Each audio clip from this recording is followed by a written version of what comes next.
Welcome to study win PSC. ഇന്നലെ നടന്ന 10th prelims stage 2 എക്സാമിൻ്റെ ആൻസർ കീയും അതിൻ്റെ പ്രധാനപ്പെട്ട അനുബന്ധ വസ്തുക്കളുമാണ് ഇന്നത്തെ ഈ ക്ലാസ്സിൽ പഠിക്കുന്നത്. ഇനി വരുന്ന എക്സാമുകളിൽ ഇതിൽ നിന്നുള്ള ക്വസ്റ്റ്യൻസ് പ്രതീക്ഷിക്കാം.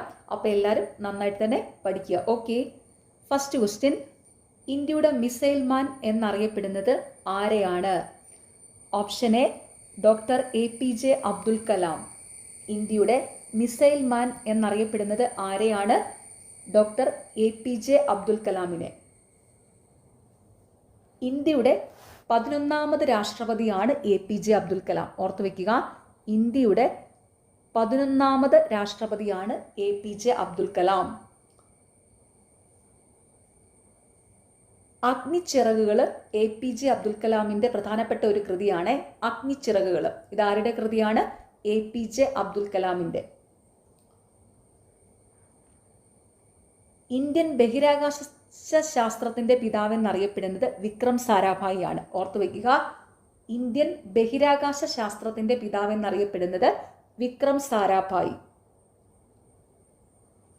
ഇന്ത്യൻ ആണവ ശാസ്ത്രത്തിൻ്റെ പിതാവെന്നറിയപ്പെടുന്നത് ഹോമി J. ഭാഭയാണ്. ഓർത്തു വയ്ക്കുക, ഇന്ത്യൻ ആണവ ശാസ്ത്രത്തിൻ്റെ പിതാവെന്നറിയപ്പെടുന്നത് Homi J. Bhabha.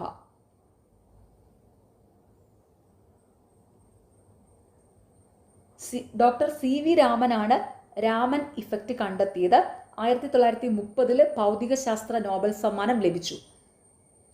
Doctor CV രാമന് രാമൻ ഇഫക്റ്റ് കണ്ടെത്തിയതിന് 1930 ഭൗതികശാസ്ത്ര നോബൽ സമ്മാനം ലഭിച്ചു. ഓക്കെ,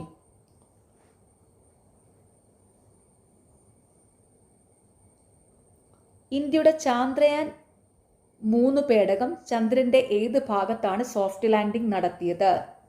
ഓപ്ഷൻ ബി ദക്ഷിണ ധ്രുവം. ഇന്ത്യയുടെ ചാന്ദ്രയാൻ 3 പേടകം ചന്ദ്രന്റെ ഏത് ഭാഗത്താണ് സോഫ്റ്റ് ലാൻഡിംഗ് നടത്തിയത്? ദക്ഷിണ ധ്രുവത്തിൽ. ചന്ദ്രന്റെ ദക്ഷിണ ധ്രുവത്തിൽ സോഫ്റ്റ് ലാൻഡിംഗ് നടത്തുന്ന ആദ്യ രാജ്യമാണ് ഇന്ത്യ. ഓർത്തു വെച്ചോണേ, ചന്ദ്രന്റെ ദക്ഷിണ ധ്രുവത്തിൽ സോഫ്റ്റ് ലാൻഡിംഗ് നടത്തുന്ന ആദ്യത്തെ രാജ്യമാണ് ഇന്ത്യ. ചാന്ദ്രയാൻ 3 ലാൻഡ് ചെയ്ത സ്ഥലം ശിവശക്തി പോയിന്റ് എന്നാണ് അറിയപ്പെടുന്നത്. ചാന്ദ്രയാൻ 3 ലാൻഡ് ചെയ്ത സ്ഥലം ശിവശക്തി പോയിന്റ് എന്നാണ് അറിയപ്പെടുന്നത്.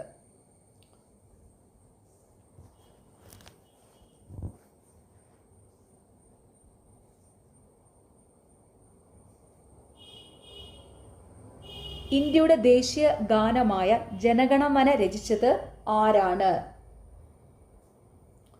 Option A Rabindranath Tagore. ഇന്ത്യയുടെ ദേശീയ ഗാനമായ ജനഗണമന രചിച്ചത് ആരാണ്? രവീന്ദ്രനാഥ ടാഗോർ.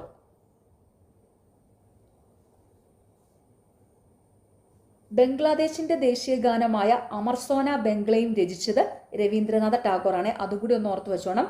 ബംഗ്ലാദേശിന്റെ ദേശീയ ഗാനമായ അമർസോന ബംഗ്ല രചിച്ചതും രവീന്ദ്രനാഥ ടാഗോർ ആണ്. ഇന്ത്യയുടെ ദേശീയ ഗീതമായ വന്ദേമാതരം രചിച്ചത് ബങ്കിം ചന്ദ്ര ചാറ്റർജിയാണ്. ഓർത്തു വയ്ക്കുക, ഇന്ത്യയുടെ ദേശീയ ഗീതമായ വന്ദേമാതരം രചിച്ചത് ബങ്കിം ചന്ദ്ര ചാറ്റർജിയാണ്. ബങ്കിം ചന്ദ്ര ചാറ്റർജിയുടെ ആനന്ദമഠം എന്ന നോവലിൽ നിന്നാണ് ഈ വന്ദേമാതരം എടുത്തിരിക്കുന്നത്. ബങ്കിം ചന്ദ്ര ചാറ്റർജിയുടെ ആനന്ദമഠം എന്ന നോവലിൽ നിന്നാണ് വന്ദേമാതരം എടുത്തിട്ടുള്ളത്.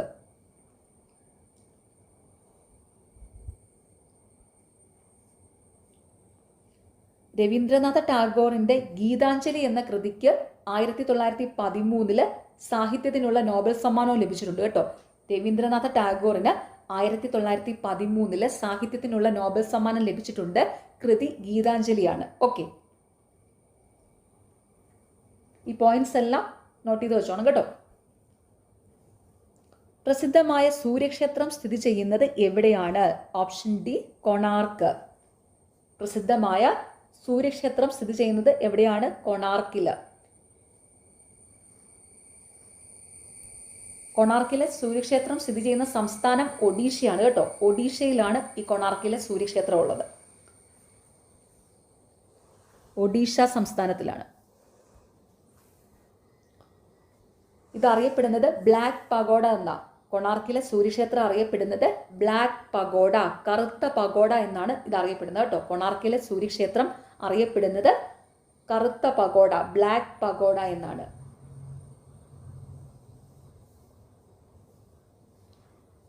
മധ്യപ്രദേശിലെ പ്രസിദ്ധമായ ബുദ്ധസ്തൂപമാണ് സാഞ്ചി. മധ്യപ്രദേശിലെ പ്രസിദ്ധമായ ബുദ്ധസ്തൂപമാണ് സാഞ്ചി.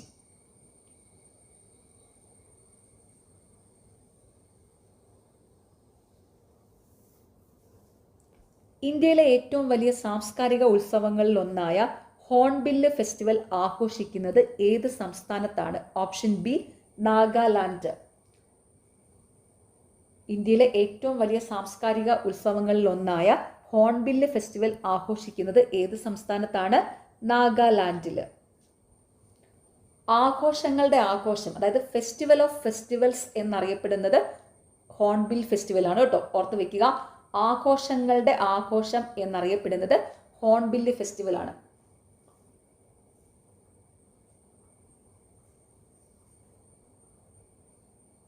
ഇന്ത്യയിലെ നിലവിലെ രാഷ്ട്രപതി ആരാണ്? Option C Shrimati Droupadi Murmu. ഇന്ത്യയിലെ നിലവിലെ രാഷ്ട്രപതി ആരാണ്? ശ്രീമതി ദ്രൗപദി മുർമു. ഇന്ത്യയുടെ 15ാമത് രാഷ്ട്രപതിയാണ് ദ്രൗപദി മുർമു. ഓർത്തു വയ്ക്കുക, ഇന്ത്യയുടെ 15ാമത് രാഷ്ട്രപതിയാണ് ദ്രൗപദി മുർമു.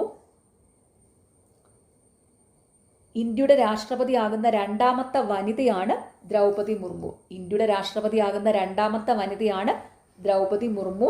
ഇന്ത്യയുടെ രാഷ്ട്രപതിയാകുന്ന ആദ്യ വനിതയാണ് പ്രതിഭ പാട്ടീൽ. ഇന്ത്യയുടെ രാഷ്ട്രപതിയാകുന്ന ആദ്യ വനിത പ്രതിഭ പാട്ടീൽ. ഇന്ത്യയുടെ രാഷ്ട്രപതിയാകുന്ന രണ്ടാമത്തെ വനിത ദ്രൗപദി മുർമു. പിന്നെ വേറൊരു പ്രത്യേകതയും ഉണ്ട് കേട്ടോ. ഇന്ത്യയുടെ രാഷ്ട്രപതിയാകുന്ന ആദ്യത്തെ ഗോത്ര വനിത കൂടിയാണ് ദ്രൗപദി മുർമു. ഇന്ത്യയുടെ രാഷ്ട്രപതിയാകുന്ന ഗോത്ര വനിത കൂടിയാണ് ദ്രൗപദി മുർമു.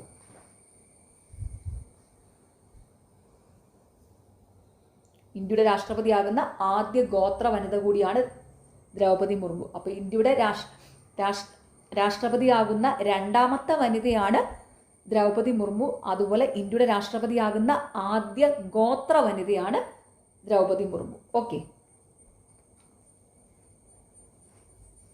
ഇന്ത്യയുടെ രാഷ്ട്രപതിയായ ആദ്യ വനിത പ്രതിഭ പാട്ടീലാണ്. ഇന്ത്യയുടെ രാഷ്ട്രപതിയായ ആദ്യ വനിത പ്രതിഭ പാട്ടീൽ. ഓക്കെ, ഇന്ത്യൻ സംസ്ഥാനങ്ങളിൽ മുഖ്യമന്ത്രിമാർ ആകാനുള്ള കുറഞ്ഞ പ്രായപരിധി എത്രയാണ്? ഓപ്ഷൻ ഡി 25 വയസ്സ്. ഇന്ത്യൻ സംസ്ഥാനങ്ങളിൽ മുഖ്യമന്ത്രിമാർ ആകാനുള്ള കുറഞ്ഞ പ്രായപരിധി എത്രയാണ്? 25 വയസ്സ്. MLA ആകാനുള്ള കുറഞ്ഞ പ്രായം 25 വയസ്സാണ്. അതുപോലെ എന്താണ് ലോകസഭയിലേക്ക് 25 വയസ്സാണ്. ഓക്കെ,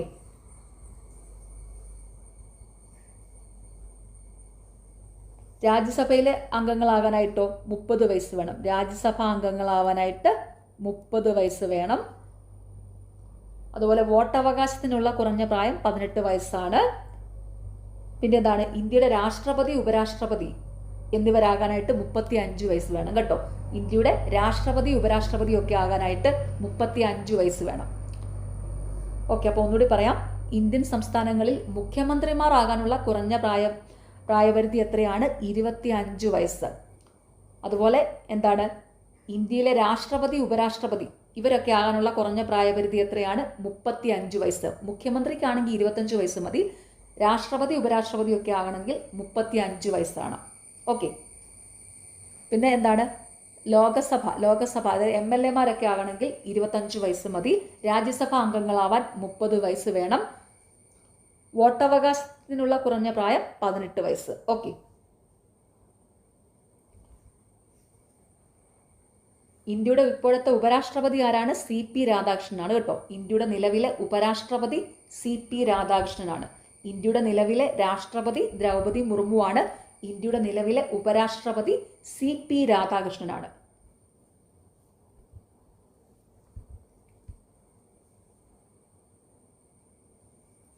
നിലവിൽ GST കൗൺസിലിന്റെ അധ്യക്ഷൻ ആരാണ്? ഓപ്ഷൻ ബി കേന്ദ്ര ധനകാര്യമന്ത്രി. നിലവില് GST കൗൺസിലിന്റെ അധ്യക്ഷൻ ആരാണ്? കേന്ദ്ര ധനകാര്യമന്ത്രി. നിലവിലെ കേന്ദ്ര ധനകാര്യമന്ത്രി ആരാണ്? നിർമ്മല സീതാരാമനാണ് കേട്ടോ. നിലവിലെ കേന്ദ്ര ധനകാര്യമന്ത്രി നിർമ്മല സീതാരാമനാണ്. നിലവിൽ GST കൗൺസിലിന്റെ അധ്യക്ഷൻ ആരാണ്? കേന്ദ്ര ധനകാര്യമന്ത്രി. അപ്പൊ കേന്ദ്രത്തിലെ ധനകാര്യമന്ത്രി ആരാ? നിലവില് നിർമ്മല സീതാരാമൻ. ഭരണഘടനയുടെ ആർട്ടിക്കിൾ 279A പ്രകാരമാണ് GST കൗൺസിൽ രൂപീകരിച്ചത് കേട്ടോ. ഭരണഘടനയുടെ ആർട്ടിക്കിൾ 279A പ്രകാരമാണ് GST കൗൺസിൽ രൂപീകരിച്ചത്. GST ഇന്ത്യയിൽ നടപ്പിലാക്കിയത് 2017 ജൂലൈ 1 മുതലാണ്. GST ഇന്ത്യയിൽ നടപ്പിലാക്കിയത് 2017 ജൂലൈ 1 മുതലാണ്. ഓക്കെ, PSC എപ്പോഴും ചോദിക്കാറുണ്ട് GST ഇന്ത്യയിൽ നടപ്പിലാക്കിയത് എന്ന് മുതലാണെന്ന്. എന്ന് മുതലാണ്? 2017 ജൂലൈ 1 മുതൽ. ആദ്യമായി ജ്ഞാനപീഠ പുരസ്കാരം നേടിയ മലയാളി എഴുത്തുകാരൻ ആരാണ്? Option C G Sankarakurup. ആദ്യമായി ജ്ഞാനപീഠ പുരസ്കാരം നേടിയ മലയാളി എഴുത്തുകാരൻ ആരാണ്?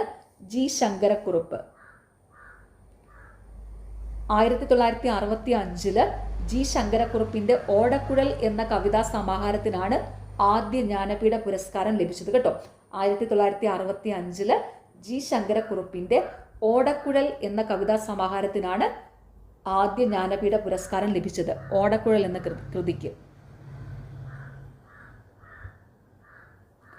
G ശങ്കരക്കുറുപ്പിന്റെ ഓടക്കുഴൽ എന്ന കൃതിക്കാണ് ആദ്യമായിട്ട് ജ്ഞാനപീഠ പുരസ്കാരം ലഭിച്ചത്.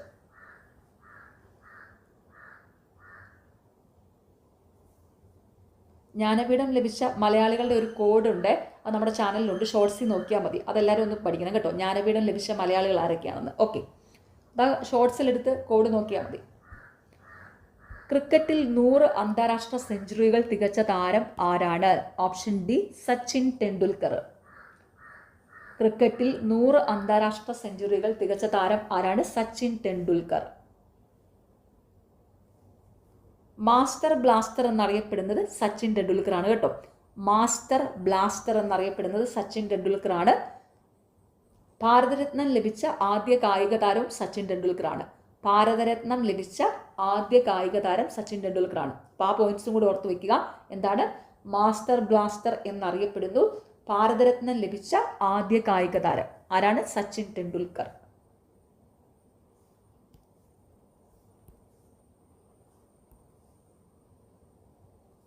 ഇന്ത്യയിലെ ഏറ്റവും നീളം കൂടിയ ദേശീയപാത? Option C NH44. ഇന്ത്യയിലെ ഏറ്റവും നീളം കൂടിയ ദേശീയപാത NH44 ആണ് കേട്ടോ. ശ്രീനഗർ മുതൽ കന്യാകുമാരി വരെയാണ്. NH44 എന്ന് പറയുന്നത് ശ്രീനഗർ മുതൽ കന്യാകുമാരി വരെയാണ്.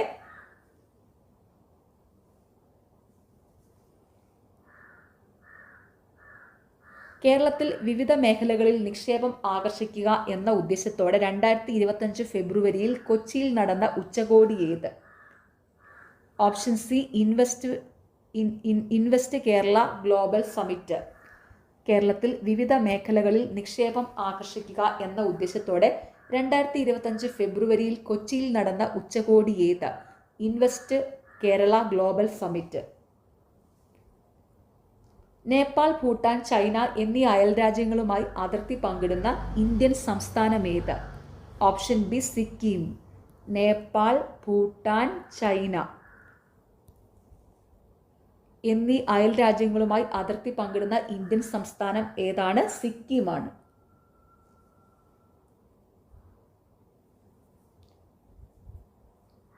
ഇന്ത്യയിലെ ഏറ്റവും ജനസംഖ്യ കുറഞ്ഞ സംസ്ഥാനമാണ് സിക്കിം. ഓർത്തു വെക്കുക, ഇന്ത്യയിലെ ഏറ്റവും ജനസംഖ്യ കുറഞ്ഞ സംസ്ഥാനമാണ് സിക്കിം. ഇന്ത്യയിലെ ഏറ്റവും ജനസംഖ്യ കൂടിയ സംസ്ഥാനം ഉത്തർപ്രദേശ് ആണ്.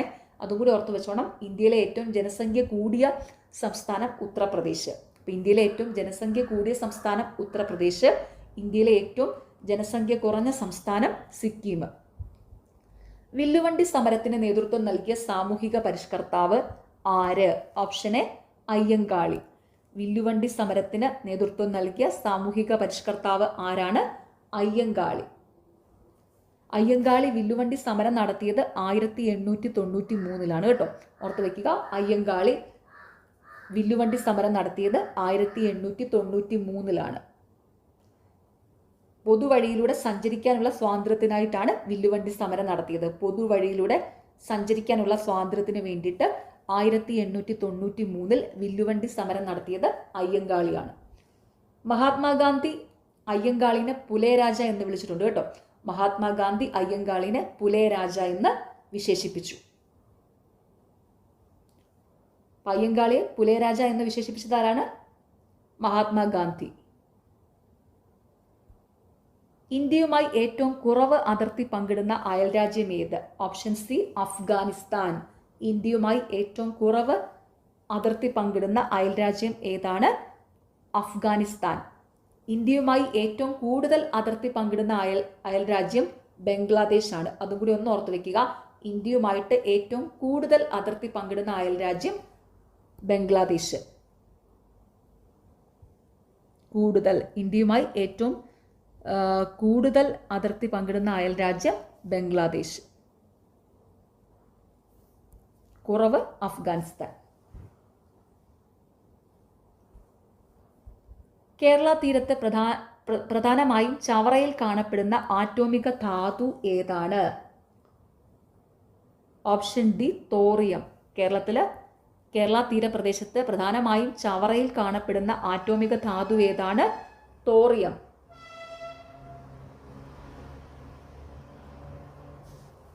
ഇൽമനൈറ്റ്, മോണോസൈറ്റ് എന്നിവയിൽ നിന്നാണ് തോറിയം വേർതിരിച്ചെടുക്കുന്നത് കേട്ടോ. ഇൽമനൈറ്റ്, മോണോസൈറ്റ് എന്നിവയിൽ നിന്നാണ് തോറിയം വേർതിരിച്ചെടുക്കുന്നത്.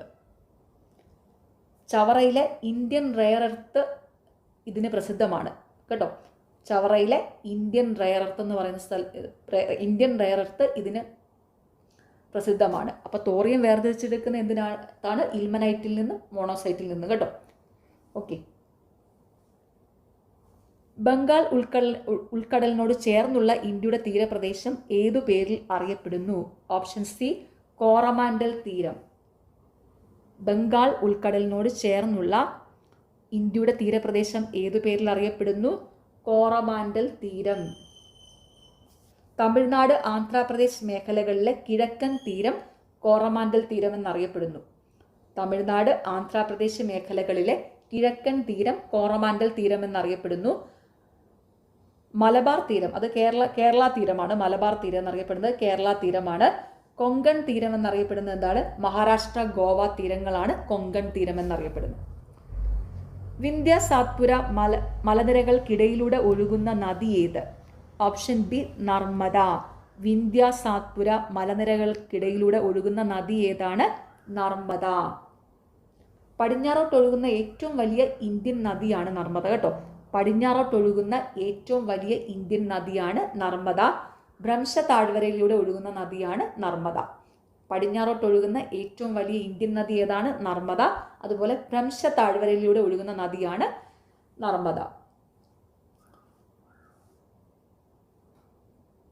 പടിഞ്ഞാറോട്ടൊഴുകുന്ന നദികളാണ് നർമ്മദയും താപ്തിയും. അതിൽ ഏറ്റവും പടിഞ്ഞാറോട്ടൊഴുകുന്ന നദികളിലെ ഏറ്റവും വലിയ നദി നർമ്മദയാണ്. പടിഞ്ഞാറോട്ടൊഴുകുന്ന നദികളിൽ ഏറ്റവും വലുത് നർമ്മദയാണ്.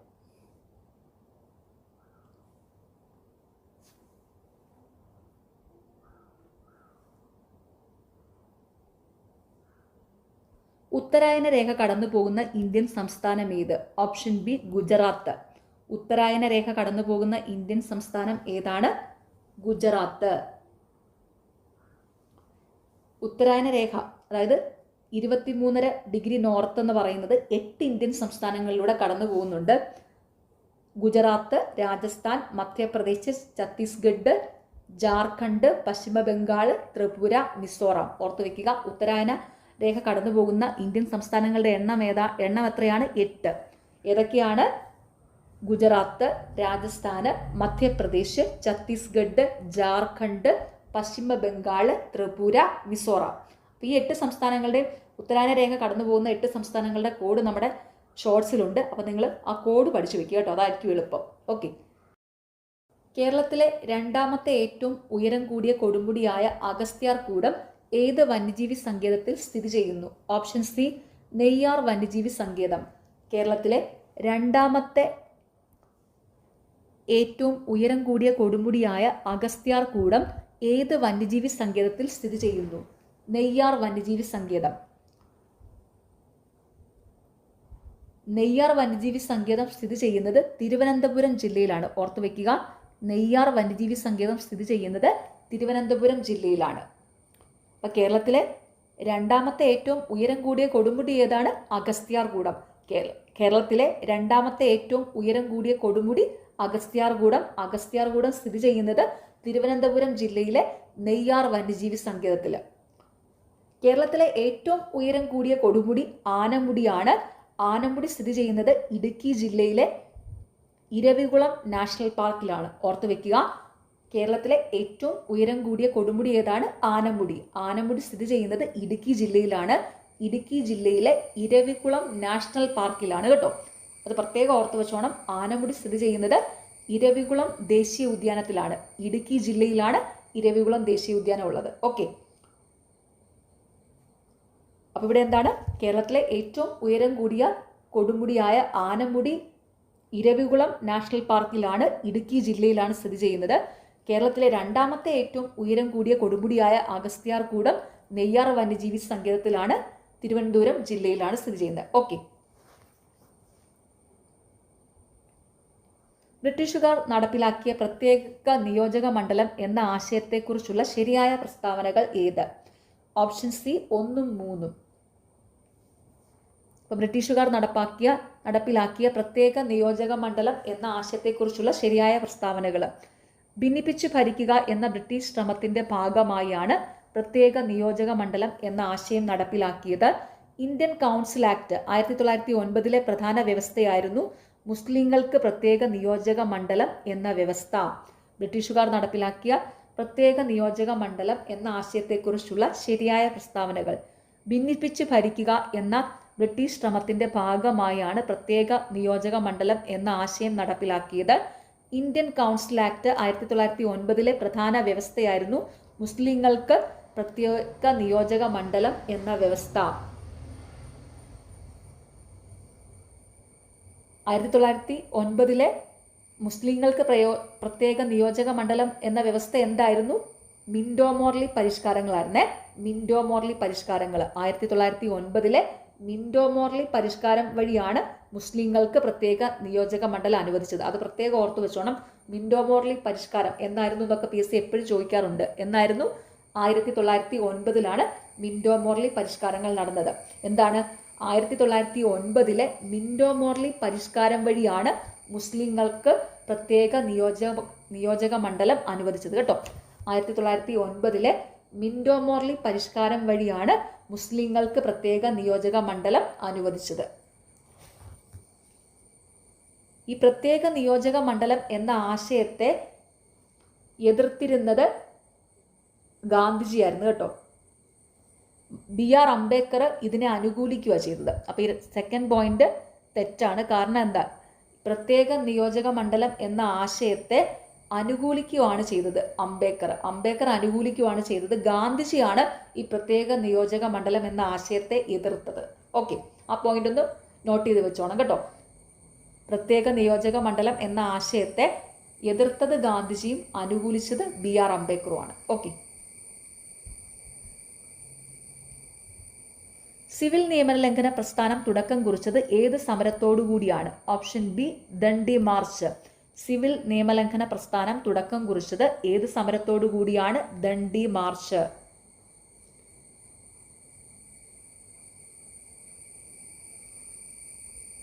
അതായത് 1930 മാർച്ച് 12 മുതൽ ഏപ്രിൽ 6 വരെ ഗാന്ധിജിയുടെ നേതൃത്വത്തിൽ സബർമതി ആശ്രമത്തിൽ നിന്ന് ദണ്ഡിയിലേക്ക് ഉപ്പു സത്യാഗ്രഹ മാർച്ച് നടന്നു. ഉപ്പു സത്യാഗ്രഹം എന്നായിരുന്നു? 1930 അല്ലേ ഈ ദണ്ഡി മാർച്ച് അല്ലേ? ഉപ്പു സത്യാഗ്രഹം നടന്നത് 1930 1930 മാർച്ച് 12 മുതൽ ഏപ്രിൽ 6 വരെ ഗാന്ധിജിയുടെ നേതൃത്വത്തിൽ സബർമതി ആശ്രമത്തിൽ നിന്ന് ദണ്ഡിയിലേക്ക് ഉപ്പു സത്യാഗ്രഹ മാർച്ച് നടന്നു. ഇന്ത്യയിൽ ജനാധിപത്യം സ്ഥാപിക്കുന്നതിന് വേണ്ടി നടത്തിയ ആദ്യ തെരഞ്ഞെടുപ്പുമായി ബന്ധപ്പെട്ട തെറ്റായ പ്രസ്താവനകൾ കണ്ടെത്തുക. ഓപ്ഷൻ സി 3 മാത്രം. ഇന്ത്യയിൽ ജനാധിപത്യം സ്ഥാപിക്കുന്നതിന് വേണ്ടി നടത്തിയ ആദ്യ തെരഞ്ഞെടുപ്പുമായി ബന്ധപ്പെട്ട തെറ്റായ പ്രസ്താവന ഏതാണ്? ആനുപാതിക പ്രാതിനിധ്യ സമ്പ്രദായത്തിന്റെ അടിസ്ഥാനത്തിലാണ് ലോകസഭയിലേക്കും സംസ്ഥാന നിയമനിർമ്മാണ സഭകളിലേക്കും തെരഞ്ഞെടുപ്പ് നടത്തിയത്. ആനുപാതിക പ്രാതിനിധ്യ സമ്പ്രദായത്തിലൂടെ അല്ല കേട്ടോ ലോകസഭയിലേക്കും സംസ്ഥാന നിയമസഭകളിലേക്കും ആദ്യ തെരഞ്ഞെടുപ്പ് നടത്തിയത്. ഏറ്റവും കൂടുതൽ വോട്ട് നേടിയ സ്ഥാനാർത്ഥി വിജയിക്കുന്ന സമ്പ്രദായം വഴിയാണ്. അതൊന്ന് ഓർത്ത് വെക്കുക. ഇന്ത്യയിൽ ജനാധിപത്യം സ്ഥാപിക്കുന്നതിന് വേണ്ടി നടത്തിയ ആദ്യ തെരഞ്ഞെടുപ്പിൽ ഈ ലോകസഭയിലേക്കും സംസ്ഥാന നിയമനിർമ്മാണ സഭകളിലേക്കും തെരഞ്ഞെടുപ്പ് നടത്തിയത് ഏറ്റവും കൂടുതൽ വോട്ട് നേടിയ സ്ഥാനാർത്ഥി വിജയിക്കുന്ന സമ്പ്രദായം വഴിയാണ്. ഏറ്റവും കൂടുതൽ വോട്ട് നേടിയ സ്ഥാനാർത്ഥി വിജയിക്കുന്ന സമ്പ്രദായം വഴിയാണ്. അത് അതിന് പറയുന്ന പേരാണ് എന്ത്? FPTP. ഏറ്റവും കൂടുതൽ വോട്ട് നേടിയ സ്ഥാനാർത്ഥി വിജയിക്കുന്ന സമ്പ്രദായം, അതിന് പറയുന്ന പേരാണ് FPTP. ഈ ഒരു പേരും കണ്ടാൽ നിങ്ങൾ ഓർക്കണം കേട്ടോ. അതിന് വേണ്ടി ഇത് പറയുന്നത് FPTP വഴിയാണ് കേട്ടോ. FPTP വഴി. FPTP എന്ന് വെച്ചാൽ first past the post. First past the post എന്ന് പറയും. അതായത് ഇത് തെരഞ്ഞെടുപ്പുമായിട്ട് റിലേറ്റ് ചെയ്ത് പറയുമ്പോൾ എന്താ? FPTP എന്ന് വെച്ചാൽ എന്താണ്? ഏറ്റവും കൂടുതൽ വോട്ട് നേടിയ സ്ഥാനാർത്ഥി വിജയിക്കുന്ന സമ്പ്രദായം.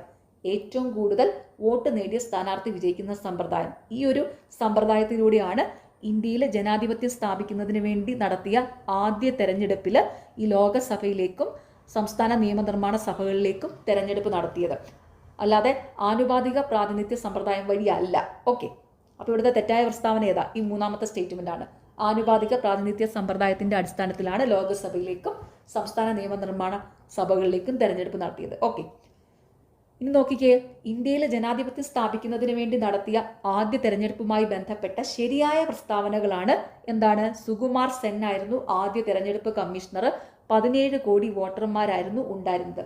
ആ പോയിന്റ്സ് പ്രത്യേകം പഠിക്കുക കേട്ടോ. എന്താണ്? ഇന്ത്യയിൽ ജനാധിപത്യം സ്ഥാപിക്കുന്നതിന് വേണ്ടി നടത്തിയ ആദ്യ തെരഞ്ഞെടുപ്പിലെ ശരിയായ പ്രസ്താവനകൾ എന്താണ്? സുകുമാർ സെൻ ആയിരുന്നു ആദ്യ തെരഞ്ഞെടുപ്പ് കമ്മീഷണർ. 17 കോടി വോട്ടർമാരായിരുന്നു ഉണ്ടായിരുന്നത്.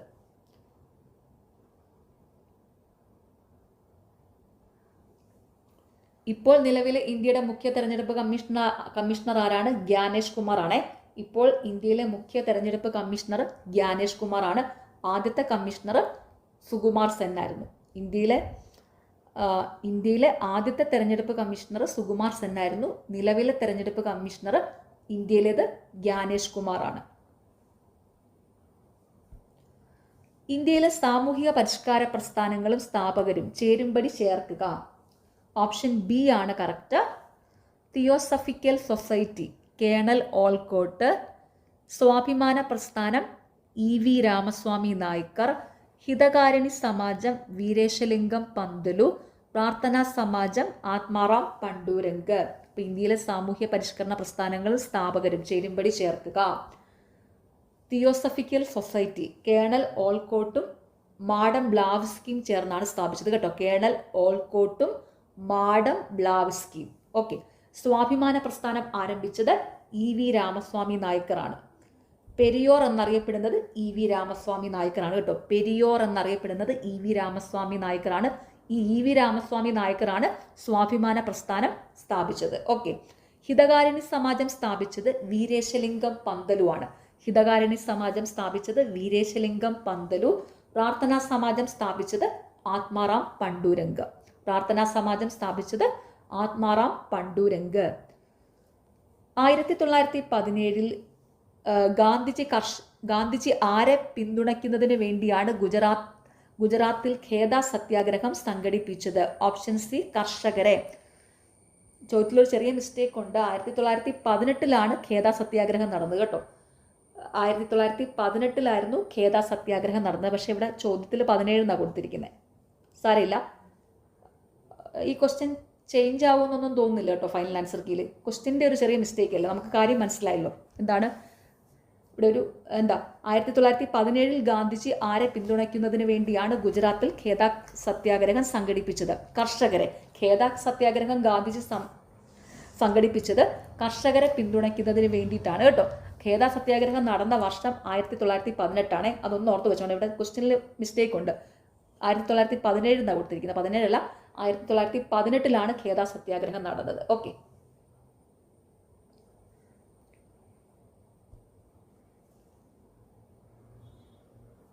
ഭാഷാടിസ്ഥാനത്തിൽ സംസ്ഥാന രൂപീകരണവുമായി ബന്ധപ്പെട്ട് രൂപീകരിച്ച സംസ്ഥാന പുനഃസംഘടനാ കമ്മീഷനിലെ അംഗങ്ങൾ ഓപ്ഷൻ ഡി 1, 2, 3.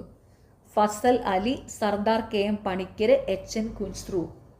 ഭാഷാടിസ്ഥാനത്തിൽ സംസ്ഥാന രൂപീകരണവുമായി ബന്ധപ്പെട്ട് രൂപീകരിച്ച സംസ്ഥാന പുനഃസംഘടനാ കമ്മീഷനിലെ അംഗങ്ങൾ ആരൊക്കെയായിരുന്നു? Fazal Ali, Sardar KM Panikkar, HN Kunzru. 1953 നിലവിൽ വന്ന സംസ്ഥാന പുനഃസംഘടനാ കമ്മീഷന്റെ അധ്യക്ഷൻ ഫസൽ അലി ആയിരുന്നു. അത് ഫസൽ അലി കമ്മീഷൻ എന്നാണ് അറിയപ്പെട്ടിരുന്നത്. ഓക്കെ, അപ്പോൾ ആ ഒരു പോയിന്റ് കൂടെ ഓർത്ത് വെക്കുക കേട്ടോ. ഭാഷാടിസ്ഥാനത്തിൽ സംസ്ഥാന രൂപീകരണവുമായി ബന്ധപ്പെട്ട് നിലവിൽ വന്ന കമ്മീഷൻ ഏതാണ്? ഫസൽ അലി കമ്മീഷൻ. അതിന്റെ ചെയർമാൻ ഫസൽ അലി ആയിരുന്നു. ഓക്കെ, 1953 ഈ കമ്മീഷൻ നിലവിൽ വന്നത്. 1953 ഭാഷാടിസ്ഥാനത്തിൽ സംസ്ഥാന രൂപീകരണവുമായി ബന്ധപ്പെട്ട് ഫസൽ അലി കമ്മീഷൻ നിലവിൽ വന്നത്.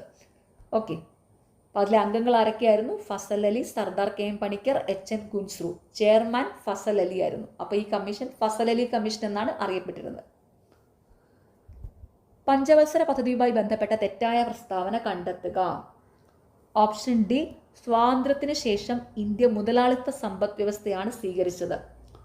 സ്വാതന്ത്ര്യത്തിന് ശേഷം ഇന്ത്യ മിശ്ര സമ്പദ് വ്യവസ്ഥയാണ് സ്വീകരിച്ചത് കേട്ടോ. മിക്സഡ് എക്കണോമിയാണ് സ്വീകരിച്ചത്. ഓർത്ത് വെക്കുക, സ്വാതന്ത്ര്യത്തിന് ശേഷം ഇന്ത്യ മിശ്ര സമ്പദ് വ്യവസ്ഥയാണ് സ്വീകരിച്ചത്. മിശ്ര സമ്പദ് വ്യവസ്ഥ.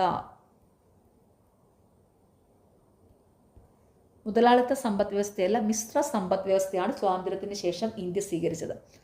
ഇനി നോക്കിക്കേ, പഞ്ചവത്സര പദ്ധതിയുമായി ബന്ധപ്പെട്ടുള്ള ശരിയായ പ്രസ്താവനകളാണ് എന്തൊക്കെ തന്നിരിക്കുന്നതിൽ.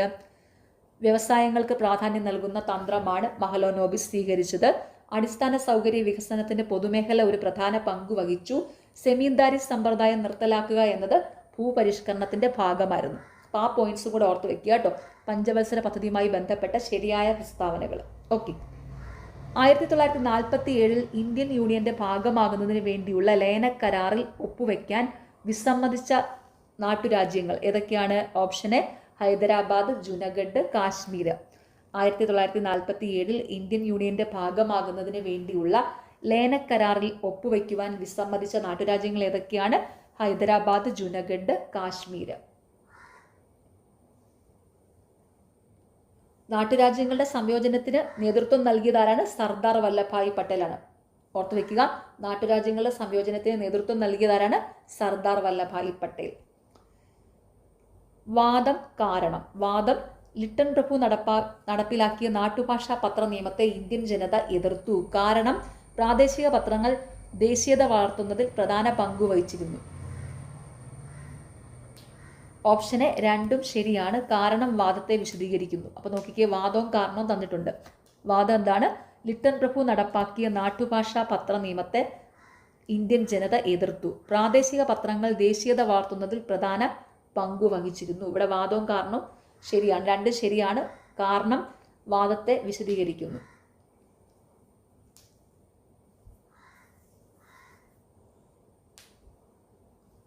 ആയിരത്തി 1878 എന്ത് ലിട്ടൺ പ്രഭു നാട്ടുഭാഷാ പത്ര നിയമം നടപ്പിലാക്കിയത് കേട്ടോ. 1878 ആണ് ലിട്ടൺ പ്രഭു നാട്ടുഭാഷാ പത്ര നിയമം കൊണ്ടുവന്നത്.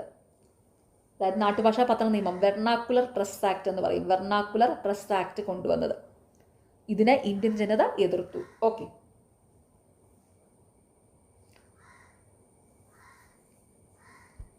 ഇന്ത്യ വിഭജനത്തെ സംബന്ധിച്ച ശരിയായ പ്രസ്താവനകൾ കണ്ടെത്തുക. ഓപ്ഷന് 1ഉം 2ഉം. ഇന്ത്യ വിഭജനത്തെ സംബന്ധിച്ച ശരിയായ പ്രസ്താവനകൾ ഏതൊക്കെയാണ്? ദ്വിരാഷ്ട്ര സിദ്ധാന്തമാണ് ഇന്ത്യ വിഭജനത്തിലേക്ക് നയിച്ചത്. പാകിസ്ഥാൻ 2 പ്രദേശങ്ങളായിട്ടാണ് രൂപം കൊണ്ടത്. അപ്പോൾ ഇന്ത്യ വിഭജനത്തെ സംബന്ധിച്ച ശരിയായ പ്രസ്താവനകൾ: ദ്വിരാഷ്ട്ര സിദ്ധാന്തമാണ് ഇന്ത്യ വിഭജനത്തിലേക്ക് നയിച്ചത്. പാകിസ്ഥാൻ 2 പ്രദേശങ്ങളായിട്ടാണ് രൂപം കൊണ്ടത്. അതായത് വെസ്റ്റ് പാകിസ്ഥാനും ഈസ്റ്റ് പാകിസ്ഥാനും. ഇപ്പോഴത്തെ പാകിസ്ഥാനും ഇപ്പോഴത്തെ ബംഗ്ലാദേശും, അങ്ങനെ രണ്ട് പാർട്ടായിട്ട്. ഓക്കെ, വെസ്റ്റ് പാകിസ്ഥാനും ഈസ്റ്റ് പാകിസ്ഥാനും. അത് പാകിസ്ഥാനും ബംഗ്ലാദേശും വരും. അതാണ് ഈ വെസ്റ്റ് പാകിസ്ഥാനും ഈസ്റ്റ് പാകിസ്ഥാനും. ഓക്കെ, അങ്ങനെ പാകിസ്ഥാൻ രണ്ട് പ്രദേശങ്ങളായിട്ടാണ് രൂപം കൊണ്ടത്. ഓക്കെ, ഇന്ത്യ ഒരു മതനിരപേക്ഷ രാഷ്ട്രമാണ് കേട്ടോ, സെക്കുലർ രാഷ്ട്രമാണ്. ഇന്ത്യ ഒരു മതനിരപേക്ഷ രാഷ്ട്രമാണ് കേട്ടോ. ഇന്ത്യ ഒരു പാകിസ്ഥാൻ മുസ്ലിം രാഷ്ട്രമായപ്പോൾ ഇന്ത്യ ഒരു ഹിന്ദു രാഷ്ട്രമായിട്ടല്ല മാറിയത്. ഇന്ത്യ എന്താണ്? ഒരു മതനിരപേക്ഷ രാഷ്ട്രമായിട്ടാണ് മാറിയത്. മതനിരപേക്ഷ രാഷ്ട്രം, അത് പ്രത്യേകിച്ച് മതത്തിനൊന്നും ഒരു ഇമ്പോർട്ടൻസ് ഇല്ലാന്ന്. മതനിരപേക്ഷ രാഷ്ട്രം, മതനിരപേക്ഷ രാഷ്ട്രം, അതായത് ഇംഗ്ലീഷിൽ പറഞ്ഞാൽ സെക്കുലർ എന്ന് പറയും, സെക്കുലർ. ഓക്കെ, അപ്പോൾ എന്താണ്? പാകിസ്ഥാൻ മുസ്ലിം രാഷ്ട്രമായപ്പോൾ ഇന്ത്യ ഒരു മതനിരപേക്ഷ രാഷ്ട്രമായിട്ടാണ് മാറിയത്, അല്ലാതെ ഹിന്ദു രാഷ്ട്രമല്ല ഒരിക്കലും ഭാരതം. ഓക്കെ, 2025 ഇന്ത്യയിലെ മികച്ച ബ്ലോക്ക് പഞ്ചായത്തിനുള്ള നാനാജി ദേശ്മുഖ് സർവോത്തം പഞ്ചായത്ത് സതത് വികാസ് പുരസ്കാരം നേടിയ ബ്ലോക്ക് പഞ്ചായത്ത് ഏതാണ്? Option C Harippad. ഹരിപ്പാട് ആലപ്പുഴ ജില്ലയിലാണ് കേട്ടോ. അപ്പം 2025 ഇന്ത്യയിലെ മികച്ച ബ്ലോക്ക് പഞ്ചായത്തിനുള്ള നാനാജി ദേശ്മുഖ് സർവോത്തം പഞ്ചായത്ത് സതത് വികാസ് പുരസ്കാരം നേടിയ ബ്ലോക്ക് പഞ്ചായത്ത് ഏതാണ്? ഹരിപ്പാട്.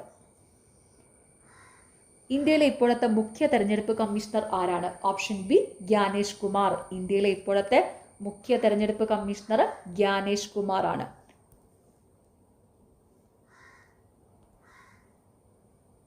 ഈയിടെ നടന്ന മിക്ക ചോദ്യപേപ്പറിലും ഈ ഒരു ചോദ്യം ഉണ്ട് കേട്ടോ, നിങ്ങൾ പ്രത്യേകം ഒന്ന് നോട്ട് ചെയ്തോണേ. ഇനി VFAക്കൊക്കെ ചോദിക്കാൻ സാധ്യതയുണ്ട്, കാരണം ഇന്ത്യയിലെ ഇപ്പോഴത്തെ മുഖ്യ തെരഞ്ഞെടുപ്പ് കമ്മീഷണർ ആരാണെന്ന് മിക്ക ചോദ്യപേപ്പറിലും കാണാം. ആരാണ്? ഗ്യാനേഷ് കുമാർ. ഈ അടുത്തിടെ നടന്ന എല്ലാ പരീക്ഷകളിലും ഉണ്ടായിരുന്നെന്ന് എനിക്ക് തോന്നുന്നത്. ഇന്ത്യയിലെ ഇപ്പോഴത്തെ മുഖ്യ തെരഞ്ഞെടുപ്പ് കമ്മീഷണർ ഗ്യാനേഷ് കുമാർ. ഇന്ത്യയിലെ ആദ്യത്തെ മുഖ്യ തെരഞ്ഞെടുപ്പ് കമ്മീഷണർ സുകുമാർ സെൻ. ഇന്ത്യയിലെ ആദ്യത്തെ മുഖ്യ തെരഞ്ഞെടുപ്പ് കമ്മീഷണർ സുകുമാർ സെൻ ആയിരുന്നു.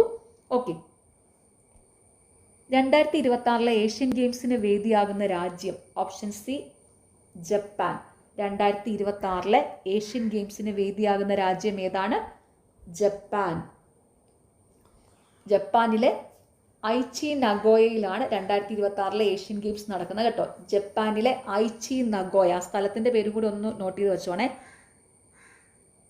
ഐച്ചി നഗോയ, ജപ്പാനിലെ ഐച്ചി നഗോയയിലാണ് 2026 ഏഷ്യൻ ഗെയിംസിന് വേദിയാകുന്നത് കേട്ടോ. ജപ്പാനിലെ ഐച്ചി നഗോയയിൽ. കേരള മോട്ടോർ വാഹന വകുപ്പിന്റെ ഔദ്യോഗിക ചിഹ്നം? ഓപ്ഷൻ ബി മോട്ടു എന്ന ആനക്കുട്ടി. കേരള മോട്ടോർ വാഹന വകുപ്പിന്റെ ഔദ്യോഗിക ചിഹ്നം എന്താണ്? മോട്ടു എന്ന ആനക്കുട്ടി. ഓർത്ത് വയ്ക്കാൻ ഒരു ക്ലൂ പറഞ്ഞുതരാം. മോട്ടു ആണെന്ന് മനസ്സിലായല്ലോ, മോട്ടു ആണ് ആള്. എന്താണ്? ഈ KSRTC ബസ് ആനവണ്ടി എന്നല്ലേ അറിയപ്പെടുന്നത്? ആനവണ്ടി എന്നാണല്ലോ KSRTC ബസ് അറിയപ്പെടുന്നത്. ഞങ്ങളുടെയൊക്കെ ഇവിടെ അങ്ങനെയാണ്, എനിക്ക് തോന്നുന്നു കേരളത്തിൽ മൊത്തം അങ്ങനെയാണെന്ന് തോന്നുന്നു. കോട്ടയത്ത് അങ്ങനെയാണ് കേട്ടോ. കോട്ടയത്ത് ഞങ്ങളൊക്കെ കോളേജിലൊക്കെ പഠിക്കുന്ന സമയത്ത് ആനവണ്ടി വരുന്നു എന്നാണ് പറയുന്നത്. ആനവണ്ടി എന്നാണ് പറയുന്നത് ഇവിടെയൊക്കെ. എനിക്ക് തോന്നുന്നു കേരളത്തിൽ എല്ലായിടത്തും അങ്ങനെ തന്നെയാണെന്ന് തോന്നുന്നു അല്ലേ? ആനവണ്ടി എന്നല്ലേ നിങ്ങൾ KSRTC ബസ്സിന് പറയുന്നത്? ഓക്കെ, അപ്പം ഞങ്ങളൊക്കെ ആനവണ്ടി എന്ന് പറയാറുണ്ടായിരുന്നു, ആനവണ്ടി വരുന്നത്. അപ്പം എന്താണ്? കേരള മോട്ടോർ വാഹന വകുപ്പിന്റെ ഔദ്യോഗിക ചിഹ്നം ഏതാ? മോട്ടു എന്ന ആനക്കുട്ടി. മോട്ടു എന്ന ആനക്കുട്ടി. അപ്പോൾ KSRTC ബസ് ആനവണ്ടിയാന്ന് ഓർക്കുക. അപ്പം കേരള മോട്ടോർ വാഹന വകുപ്പിന്റെ ഔദ്യോഗിക ചിഹ്നം എന്താണ്? മോട്ടു എന്ന ആനക്കുട്ടി. മോട്ടു എന്ന ആനക്കുട്ടി. ഓക്കെ, തിരുവിതാംകൂർ നിയമസഭയിലേക്ക് നാമനിർദ്ദേശം ചെയ്യപ്പെട്ട ആദ്യ വനിത? Option A doctor Mary Punnen ലൂക്കോസ്.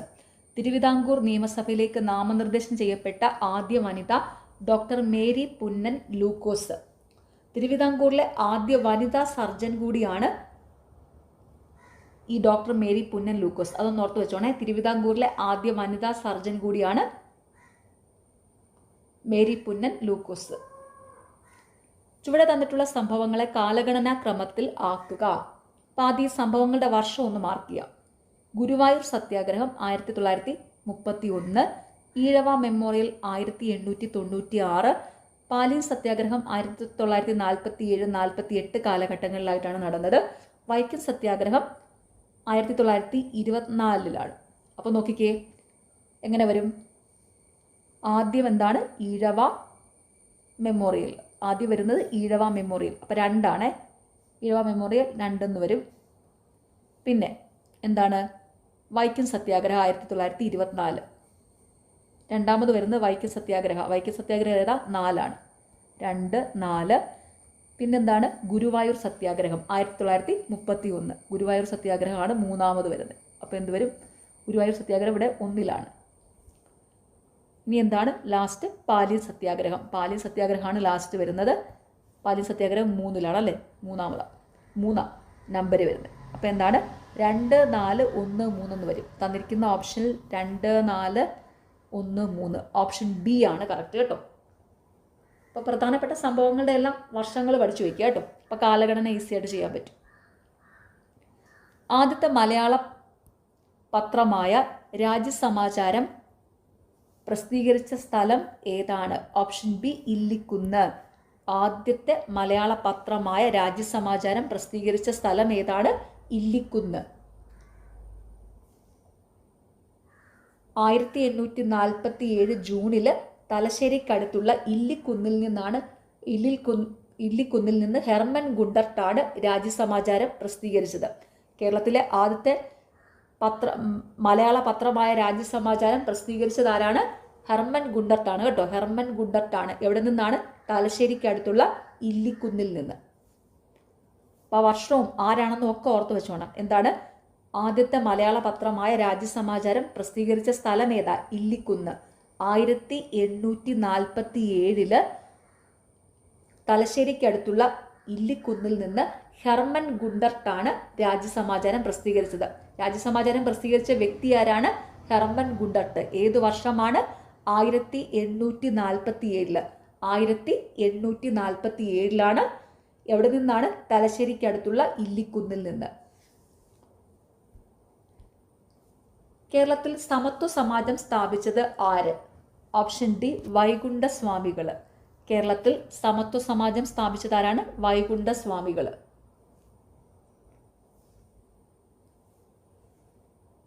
കേരളത്തിലെ ആദ്യത്തെ സാമൂഹിക പരിഷ്കരണ പ്രസ്ഥാനമാണ് സമത്വ സമാജം കേട്ടോ. കേരളത്തിലെ ആദ്യത്തെ സാമൂഹിക പരിഷ്കരണ പ്രസ്ഥാനമായ സമത്വ സമാജം സ്ഥാപിച്ചത് ആരാണ്?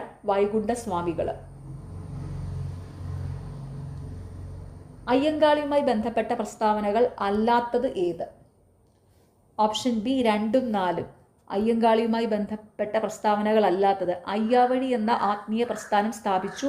ദക്ഷിണേന്ത്യയിലെ ആദ്യ കണ്ണാടി പ്രതിഷ്ഠ നടത്തി. അയ്യാവഴി എന്ന ആത്മീയ പ്രസ്ഥാനം ആരംഭിച്ചത് ആരാണ്? വൈകുണ്ഠ സ്വാമിയാണ് കേട്ടോ. അയ്യാവഴി എന്ന ആത്മീയ പ്രസ്ഥാനം ആരംഭിച്ചത് വൈകുണ്ഠ സ്വാമിയാണ്. അതുപോലെ ദക്ഷിണേന്ത്യയിലെ ആദ്യ കണ്ണാടി പ്രതിഷ്ഠ നടത്തിയതും വൈകുണ്ഠ സ്വാമിയാണ്. ദക്ഷിണേന്ത്യയിലെ ആദ്യ കണ്ണാടി പ്രതിഷ്ഠ നടത്തിയതും വൈകുണ്ഠ സ്വാമിയാണ്. അയ്യാവഴി എന്ന ആത്മീയ പ്രസ്ഥാനം ആരംഭിച്ചതും ദക്ഷിണേന്ത്യയിലെ ആദ്യത്തെ കണ്ണാടി പ്രതിഷ്ഠ ആരംഭിച്ചതും വൈകുണ്ഠ സ്വാമികളാണ്. അപ്പോൾ ഇവിടെ അയ്യങ്കാളിയുമായി ബന്ധപ്പെട്ട പ്രസ്താവന അല്ലാത്തത് ഏതാണ്? അയ്യാവഴി എന്ന ആത്മീയ പ്രസ്ഥാനം സ്ഥാപിച്ചു. ദക്ഷിണേന്ത്യയിലെ ആദ്യത്തെ കണ്ണാടി പ്രതിഷ്ഠ നടത്തി. അപ്പോൾ ഓർത്ത് വെക്കുക, അയ്യാവഴി എന്ന ആത്മീയ പ്രസ്ഥാനം ആരംഭിച്ചത് വൈകുണ്ഠസ്വാമിയാണ്. അതേപോലെ തന്നെ എന്താണ്? ദക്ഷിണേന്ത്യയിലെ ആദ്യത്തെ കണ്ണാടി പ്രതിഷ്ഠ നടത്തിയതും വൈകുണ്ഠസ്വാമിയാണ്. അയ്യങ്കാളിയുമായി ബന്ധമുള്ള പ്രസ്താവനകളാണ് ഏതൊക്കെയാണ്? 1907 സാധുജന പരിപാലന സംഘം സ്ഥാപിച്ചു. വില്ലുവണ്ടി സമരത്തിന് നേതൃത്വം നൽകി. അപ്പോൾ അതും കൂടി ഓർത്ത് വെക്കുക. അയ്യങ്കാളിയുമായി ബന്ധമുള്ള പ്രസ്താവനകൾ ഏതൊക്കെയാണ്? 1907 സാധുജന പരിപാലന സംഘം സ്ഥാപിച്ചു. വില്ലുവണ്ടി സമരത്തിന് നേതൃത്വം നൽകി. ചികിത്സയ്ക്കും വിശ്രമത്തിനും മറ്റാവശ്യങ്ങൾക്കുമായി രക്ഷിതാക്കളുടെ അഭാവത്തിൽ ഭിന്നശേഷിക്കാർക്ക് അഭയം നൽകാൻ സൗകര്യമൊരുക്കുന്ന കേരള സർക്കാരിൻ്റെ പദ്ധതിയാണ് ഓപ്ഷൻ സി അൻപ് വീട്. ചികിത്സയ്ക്കും വിശ്രമത്തിനും മറ്റാവശ്യങ്ങൾക്കുമായി രക്ഷിതാക്കളുടെ അഭാവത്തിൽ ഭിന്നശേഷിക്കാർക്ക് അഭയം നൽകാൻ സൗകര്യമൊരുക്കുന്ന കേരള സർക്കാരിൻ്റെ പദ്ധതിയാണ് അൻപ് വീട്. കാനഡ ഗവൺമെന്റിന്റെ സാമ്പത്തിക സാങ്കേതിക സഹകരണത്തോടെ കേരളത്തിൽ നിർമ്മിച്ച ജലവൈദ്യുത പദ്ധതി ഏതാണ്?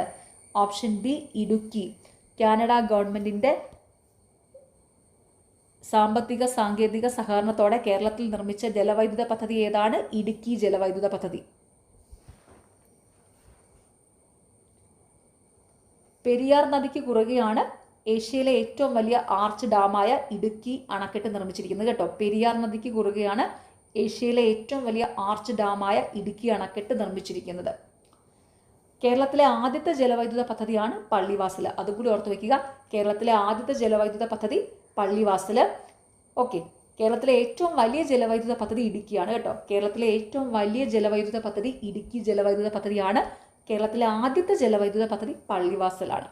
അപ്പം കാനഡ ഗവൺമെന്റിന്റെ സാമ്പത്തിക സാങ്കേതിക സഹകരണത്തോടെ കേരളത്തിൽ നിർമ്മിച്ച ജലവൈദ്യുത പദ്ധതി ഏതാണ്? ഇടുക്കി. കൊടുത്തിരിക്കുന്ന പ്രസ്താവനകളിൽ കേരളത്തിലെ പറമ്പിക്കുളം വന്യജീവി സങ്കേതത്തെക്കുറിച്ച് ശരിയായ പ്രസ്താവനകൾ ഏതെല്ലാം? ഓപ്ഷൻ ഡി 1, 3 മാത്രം. താഴെ കൊടുത്തിരിക്കുന്ന പ്രസ്താവനകളിൽ കേരളത്തിലെ പറമ്പിക്കുളം വന്യജീവി സങ്കേതത്തെക്കുറിച്ചുള്ള ശരിയായ പ്രസ്താവനകൾ. തമിഴ്നാട്ടിലൂടെ മാത്രമേ ഇവിടേക്ക് പ്രവേശന കവാടമുള്ളൂ. കേരളത്തിലെ രണ്ടാമത്തെ കടുവ സംരക്ഷണ കേന്ദ്രമാണിത്. താഴെ കൊടുത്തിരിക്കുന്ന പ്രസ്താവനകളിൽ കേരളത്തിലെ പറമ്പിക്കുളം വന്യജീവി സങ്കേതത്തെക്കുറിച്ചുള്ള ശരിയായ പ്രസ്താവനകൾ. തമിഴ്നാട്ടിലൂടെ മാത്രമേ ഇവിടേക്ക് പ്രവേശന കവാടമുള്ളൂ. കേരളത്തിലെ രണ്ടാമത്തെ കടുവ സംരക്ഷണ കേന്ദ്രമാണിത്. പറമ്പിക്കുളം വന്യജീവി സങ്കേതം സ്ഥിതി ചെയ്യുന്നത് പാലക്കാട് ജില്ലയിലാണ് കേട്ടോ. പറമ്പിക്കുളം വന്യജീവി സങ്കേതം സ്ഥിതി ചെയ്യുന്നത് പാലക്കാട് ജില്ലയിലാണ്. പാമ്പാർ നദി ഒഴുകുന്നത് ചിന്നാർ വന്യജീവി സങ്കേതത്തിലൂടെയാണ് കേട്ടോ. പറമ്പിക്കുളം വന്യജീവി സങ്കേതത്തിലൂടെ അല്ല, ചിന്നാർ വന്യജീവി സങ്കേതത്തിലൂടെയാണ് കേട്ടോ. പാമ്പാർ നദി ഒഴുകുന്നത് ചിന്നാർ വന്യജീവി സങ്കേതത്തിലൂടെയാണ്. പാമ്പാർ നദി ഒഴുകുന്നത് ചിന്നാർ വന്യജീവി സങ്കേതത്തിലൂടെയാണ്. ഓർത്തു വയ്ക്കുക. National institute of fisheries administration NIFAM സ്ഥിതി ചെയ്യുന്നത് കേരളത്തിലെ ഏത് പട്ടണത്തിലാണ്? Option C Aluva. National institute of fisheries administration NIFAM സ്ഥിതി ചെയ്യുന്നത് കേരളത്തിലെ ഏത് പട്ടണത്തിലാണ്? ആലുവ. താഴെ പറയുന്ന പ്രസ്താവനകൾ കേരളത്തിലെ ഏത് നദിയുമായി ബന്ധപ്പെട്ടുള്ളവയാണ്? തമിഴ്നാട്ടിലെ ആനമലയിൽ നിന്നാണ് ഈ നദി ഉത്ഭവിക്കുന്നത്. കേരളത്തിലെ നദികളിൽ ഏറ്റവും നീളം കൂടിയ നദിയാണിത്. പ്രശസ്തമായ മാമാങ്കം നടത്തപ്പെട്ടിരുന്നത് ഈ നദിയുടെ തീരത്തായിരുന്നു.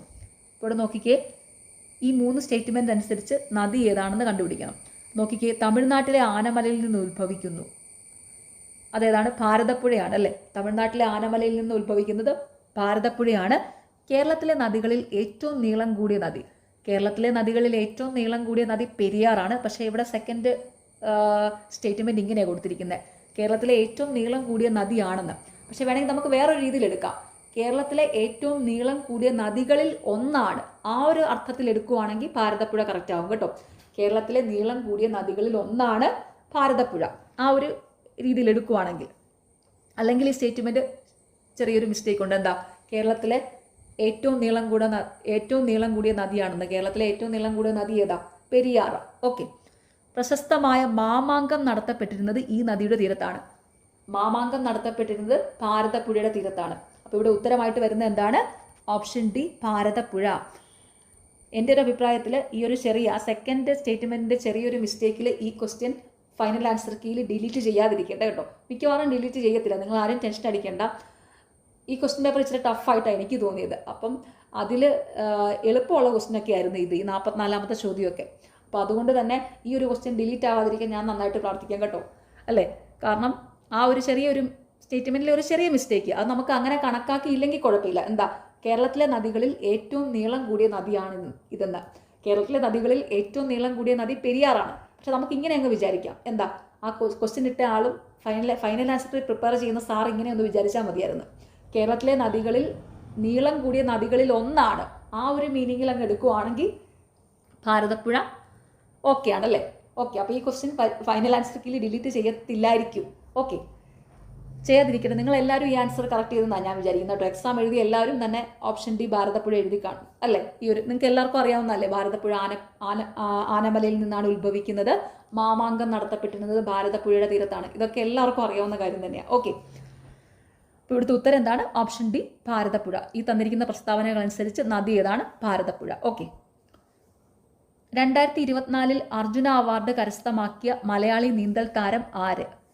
Option C Sajan Prakash. 2024 Arjuna award കരസ്ഥമാക്കിയ മലയാളി നീന്തൽ താരം ആരാണ്? സാജൻ പ്രകാശ്. കേരളത്തിലെ പ്രസിദ്ധ തീർത്ഥാടന കേന്ദ്രമായ വൈക്കം ക്ഷേത്രം ഏത് കായൽ തീരത്താണ് സ്ഥിതി ചെയ്യുന്നത്? ഓപ്ഷൻ എ വേമ്പനാട്ട് കായൽ. കേരളത്തിലെ പ്രസിദ്ധ തീർത്ഥാടന കേന്ദ്രമായ വൈക്കം ക്ഷേത്രം ഏത് കായലിന്റെ തീരത്താണ് സ്ഥിതി ചെയ്യുന്നത്? വേമ്പനാട്ട് കായൽ.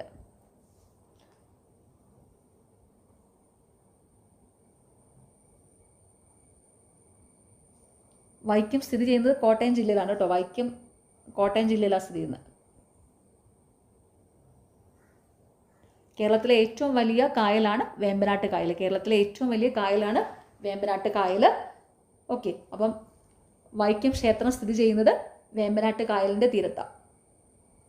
വൈക്കം എന്ന് പറയുന്ന സ്ഥലം കോട്ടയം ജില്ലയിലാണ്. ഓക്കെ, അതായത് എൻ്റെയൊക്കെ ജില്ലയിൽ, ഞാനൊക്കെ കോട്ടയത്താണ് കേട്ടോ. എൻ്റെ സ്ഥലം കോട്ടയമാണ്. അതിക്രമത്തിനിരയാവുന്ന സ്ത്രീകൾക്കും കുട്ടികൾക്കും ആവശ്യമായ സഹായങ്ങൾ ലഭ്യമാക്കുന്നതിനായി കുടുംബശ്രീ വഴി തുടങ്ങിയ അഭയ കേന്ദ്രം ഏത് പേരിൽ അറിയപ്പെടുന്നു? ഓപ്ഷൻ എ സ്നേഹിത. അതിക്രമത്തിനിരയാവുന്ന സ്ത്രീകൾക്കും കുട്ടികൾക്കും ആവശ്യമായ സഹായങ്ങൾ ലഭ്യമാക്കുന്നതിനായി കുടുംബശ്രീ വഴി തുടങ്ങിയ അഭയ കേന്ദ്രം ഏതു പേരിലാണ് അറിയപ്പെടുന്നത്? സ്നേഹിത. എന്ന പ്രസ്താവനകളിൽ കേരള സംസ്ഥാന അത്ലറ്റിക് അസോസിയേഷനുമായി ബന്ധപ്പെട്ട് തെറ്റായ പ്രസ്താവന ഏത്? ഓപ്ഷൻ ഡി 3 മാത്രം. താഴെ പറയുന്നതിൽ കേരള സംസ്ഥാന അത്ലറ്റിക് അസോസിയേഷനുമായി ബന്ധപ്പെട്ടുള്ള തെറ്റായ പ്രസ്താവന. ശ്രീ മേഴ്സിക്കുട്ടനാണ് നിലവിലെ അസോസിയേഷൻ പ്രസിഡന്റ്. നിലവിലെ അസോസിയേഷൻ പ്രസിഡന്റ് അൻവർ അമീൻ ചെലാത്താണ് കേട്ടോ. കേരള സംസ്ഥാന അത്ലറ്റിക് അസോസിയേഷൻ്റെ നിലവിലെ അസോസിയേഷൻ പ്രസിഡന്റ് അൻവർ അമീൻ ചെലാത്താണ്. അൻവർ അമീൻ ചെലാത്ത് എന്ന് പറഞ്ഞിട്ട് ഒരാളാണ് കേട്ടോ. ഓക്കെ, അപ്പോൾ എന്താണ് ഇവിടെ? ശ്രീമതി മേഴ്സിക്കുട്ടനാണ് നിലവിലെ അസോസിയേഷൻ പ്രസിഡന്റ്. അതാണ് തെറ്റായ പ്രസ്താവന. നിലവിലെ പ്രസിഡന്റ് ആരാണ്? കേരള സംസ്ഥാന അത്ലറ്റിക് അസോസിയേഷൻ്റെത് അൻവർ അമീൻ ചെലാത്ത്. ഓക്കെ, ഇനി താഴെ പറയുന്ന പ്രസ്താവനകളിൽ കേരള സംസ്ഥാന അത്ലറ്റിക് അസോസിയേഷനുമായി ബന്ധപ്പെട്ടുള്ള ശരിയായ പ്രസ്താവനകളാണ്. 1952 അസോസിയേഷൻ സ്ഥാപിക്കപ്പെട്ടത്. അത്ലറ്റിക് ഫെഡറേഷൻ ഓഫ് ഇന്ത്യയുമായി അഫിലിയേറ്റ് ചെയ്താണ് ഇത് പ്രവർത്തിക്കുന്നത്. കേണൽ ഗോദവർമ്മ രാജയായിരുന്നു അസോസിയേഷന്റെ ആദ്യ പ്രസിഡന്റ്. അപ്പോൾ ആ പോയിന്റ്സും കൂടി ഒന്ന് ഓർത്ത് വെക്കുക കേട്ടോ. ഓക്കെ, താഴെ കൊടുത്തിരിക്കുന്ന ജലസേചന പദ്ധതികൾ അവ സ്ഥിതി ചെയ്യുന്ന ജില്ലകൾ എന്നിവ ശരിയായ രീതിയിൽ ക്രമീകരിക്കുക. ഓപ്ഷൻ ബി ആണ് കറക്റ്റ്. കാരാപ്പുഴ വയനാട്, പോത്തുണ്ടി പാലക്കാട്, ചിമ്മിനി തൃശ്ശൂർ, പെരിയാർ ഇടുക്കി. താഴെ കൊടുത്തിരിക്കുന്ന ജലസേചന പദ്ധതികൾ അവ സ്ഥിതി ചെയ്യുന്ന ജില്ലകൾ ശരിയായ രീതിയിൽ ക്രമീകരിക്കുക. കാരാപ്പുഴ വയനാട്, പോത്തുണ്ടി പാലക്കാട്, ചിമ്മിനി തൃശ്ശൂർ, പെരിയാർ ഇടുക്കി.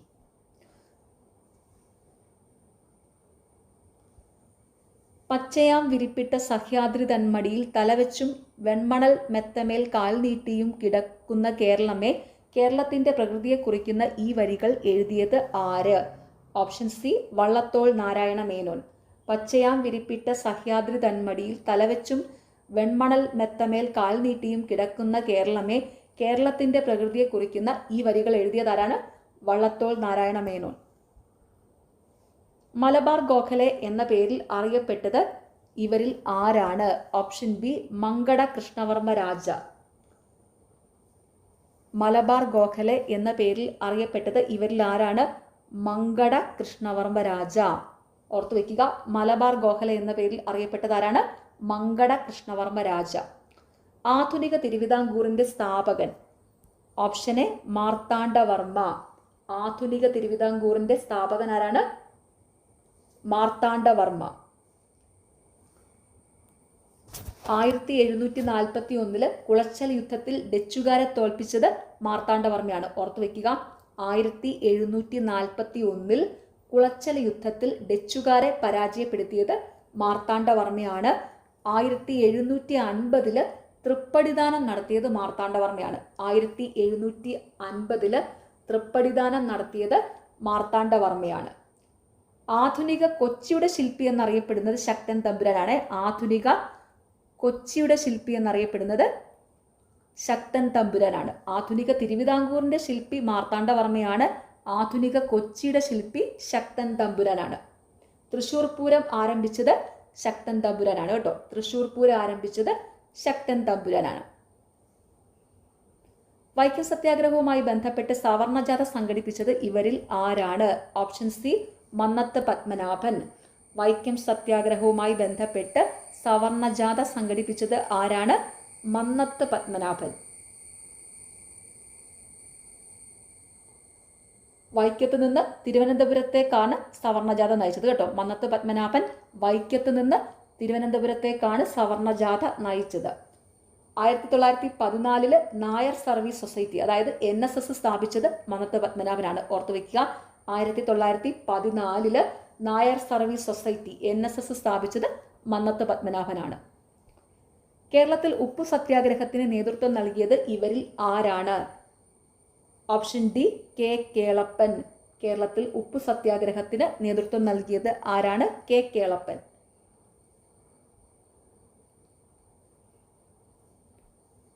കുണ്ടറ വിളംബരം നടന്ന വർഷം? Option B 1809. കുണ്ടറ വിളംബരം നടന്ന വർഷം 1809. 1809 ജനുവരി 11 വേലുത്തമ്പി ദളവ കുണ്ടറ വിളംബരം നടത്തിയത് കേട്ടോ. എന്നാണ് 1809 ജനുവരി 11 വേലുത്തമ്പി ദളവ കുണ്ടറ വിളംബരം നടത്തിയത്. കുണ്ടറ വിളംബരം പുറപ്പെടുവിച്ചത് ആരാ? വേലുത്തമ്പി ദളവ. വേലുത്തമ്പി ദളവ. എന്താണ് കുണ്ടറ വിളംബരം നടന്ന വർഷം ഏതാ? 1809. 1809 ജാനുവരി 11. കുണ്ടറ വിളംബരം പുറപ്പെടുവിച്ചതാരാണ്? വേലുത്തമ്പി ദളവ. കുണ്ടറ വിളംബരം പുറപ്പെടുവിച്ചത് വേലുത്തമ്പി ദളവ.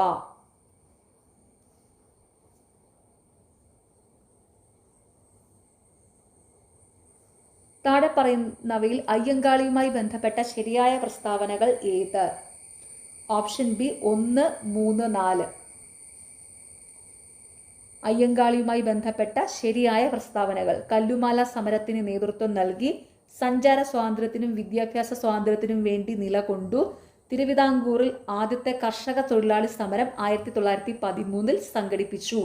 താഴെ പറയുന്നതിൽ അയ്യങ്കാളിയുമായി ബന്ധപ്പെട്ട ശരിയായ പ്രസ്താവനകൾ: കല്ലുമാല സമരത്തിന് നേതൃത്വം നൽകി, സഞ്ചാര സ്വാതന്ത്ര്യത്തിനും വിദ്യാഭ്യാസ സ്വാതന്ത്ര്യത്തിനും വേണ്ടി നിലകൊണ്ടു, തിരുവിതാംകൂറിൽ ആദ്യത്തെ കർഷക തൊഴിലാളി സമരം 1913 സംഘടിപ്പിച്ചു. പീഡിയരി സമ്പ്രദായം നടപ്പിലാക്കിയത് കുര്യാക്കോസ് ഏലിയാസ് ചാവറയാണ് കേട്ടോ. അതോർത്ത് വയ്ക്കുക. പീഡിയരി സമ്പ്രദായം നടപ്പിലാക്കിയത് കുര്യാക്കോസ് ഏലിയാസ് ചാവറയാണ്. ക്വിറ്റ് ഇന്ത്യ സമരവുമായി ബന്ധപ്പെട്ട്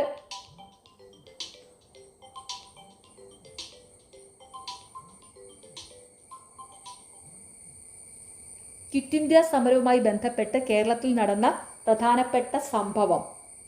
option B Keezhariyur bomb case. Quit India സമരവുമായി ബന്ധപ്പെട്ട് കേരളത്തിൽ നടന്ന പ്രധാനപ്പെട്ട സംഭവം ഏതാണ്? Keezhariyur bomb case. Quit India സമരവും കീഴരിയൂർ ബോംബ് കേസും ഒക്കെ നടന്ന വർഷം ഏതാ? 1942. ക്വിറ്റ് ഇന്ത്യ സമരവും കീഴരിയൂർ ബോംബ് കേസും ഒക്കെ നടന്ന വർഷം ഏതാണ്? 1942. നോക്കിക്കേ, ക്വിറ്റ് ഇന്ത്യ സമരവുമായി ബന്ധപ്പെട്ട് കേരളത്തിൽ നടന്ന പ്രധാന സംഭവം ഏതാണ്? Keezhariyur bomb case. Keezhariyur bomb കേസും ക്വിറ്റ് ഇന്ത്യ സമരവും ഒക്കെ നടന്നത് ഏത് വർഷമാണ്? 1942. ആദിഭാഷ എന്ന കൃതി രചിച്ചത് ആര്? ഓപ്ഷൻ സി ചട്ടമ്പി സ്വാമികൾ. ആദിഭാഷ എന്ന കൃതി രചിച്ചത് ആരാണ്? ചട്ടമ്പി സ്വാമികൾ.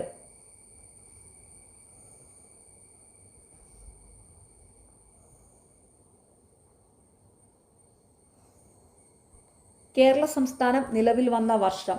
Option B 1956. കേരള സംസ്ഥാനം നിലവിൽ വന്ന വർഷം ഏതാണ്? 1956. 1956 നവംബർ 1 കേരള സംസ്ഥാനം നിലവിൽ വന്നത്. എല്ലാവർക്കും അറിയാവുന്ന കാര്യം ഒന്ന് പറഞ്ഞത് മാത്രമേ ഉള്ളൂ കേട്ടോ. കേരള സംസ്ഥാനം നിലവിൽ വന്നത് 1956 നവംബർ 1. ആരുടെ ആത്മകഥയാണ് കണ്ണീരും കിനാവും? Option A VT Bhattathiripad. ആരുടെ ആത്മകഥയാണ് കണ്ണീരും കിനാവും? VT ഭട്ടതിരിപ്പാടിൻ്റെ.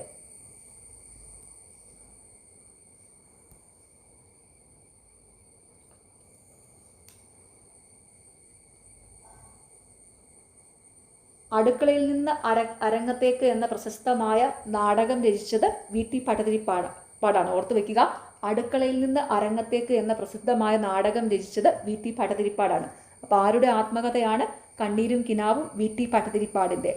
അടുക്കളയിൽ നിന്ന് അരങ്ങത്തേക്ക് എന്ന പ്രസിദ്ധമായ നാടകം രചിച്ചത് VT ഭട്ടതിരിപ്പാടാണ്. വിറ്റാമിൻ എയുടെ അഭാവം മൂലം ഉണ്ടാകുന്ന രോഗം.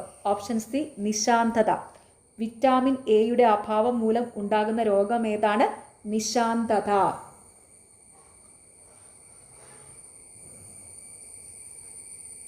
കണ അല്ലെങ്കിൽ റിക്കറ്റ്സ് ഉണ്ടാകുന്നത്. കണയുടെ വേറൊരു പേരാണ് റിക്കറ്റ്സ്. റിക്കറ്റ്സ് ഉണ്ടാകുന്നത് എന്താണ്? വിറ്റാമിൻ ഡിയുടെ അഭാവം മൂലമാണ് കണ അല്ലെങ്കിൽ റിക്കറ്റ്സ് ഉണ്ടാകുന്നത്. സ്കർവി ഉണ്ടാകുന്നത് വിറ്റാമിൻ സിയുടെ അഭാവം മൂലമാണ്. സ്കർവി എന്ന രോഗം ഉണ്ടാകുന്നത് എന്തുകൊണ്ടാണ്? വിറ്റാമിൻ സിയുടെ അഭാവം മൂലം. സ്കർവി എന്ന രോഗം ഉണ്ടാകുന്നത് വിറ്റാമിൻ സിയുടെ അഭാവം മൂലം. ബെറിബറി എന്ന രോഗം ഉണ്ടാകുന്നത് വിറ്റാമിൻ B1ന്റെ അഭാവം മൂലം. ബെറിബറി എന്ന രോഗത്തിന് കാരണം വിറ്റാമിൻ B1. അപ്പോൾ ഓർത്ത് വയ്ക്കുക എന്താണ്? വിറ്റാമിൻ എയുടെ അഭാവം മൂലം ഉണ്ടാകുന്ന രോഗം നിശാന്തത. വിറ്റാമിൻ ഡിയുടെ അഭാവം മൂലം ഉണ്ടാകുന്ന രോഗമാണ് കണ അല്ലെങ്കിൽ റിക്കറ്റ്സ്. വിറ്റാമിൻ സിയുടെ അഭാവം മൂലം ഉണ്ടാകുന്ന രോഗമാണ് സ്കർവി. വിറ്റാമിൻ B1ന്റെ അഭാവം മൂലം ഉണ്ടാകുന്ന രോഗമാണ് ബെറിബറി. സിദ്ധിച്ച കുടുംബശ്രീ വോളണ്ടിയർമാർ വീടുകൾ സന്ദർശിച്ച് ജീവിതശൈലി രോഗങ്ങളായ പ്രമേഹം, രക്തസമ്മർദ്ദം, കൊളസ്ട്രോൾ തുടങ്ങിയവ പരിശോധിക്കുന്ന പദ്ധതി. ഓപ്ഷൻ ബി സാന്ത്വനം. പരിശീലനം സിദ്ധിച്ച കുടുംബശ്രീ വോളണ്ടിയർമാർ വീടുകൾ സന്ദർശിച്ച് ജീവിതശൈലി രോഗങ്ങളായ പ്രമേഹം, രക്തസമ്മർദ്ദം, കൊളസ്ട്രോൾ തുടങ്ങിയവ പരിശോധിക്കുന്ന പദ്ധതി ഏതാണ്? സാന്ത്വനം.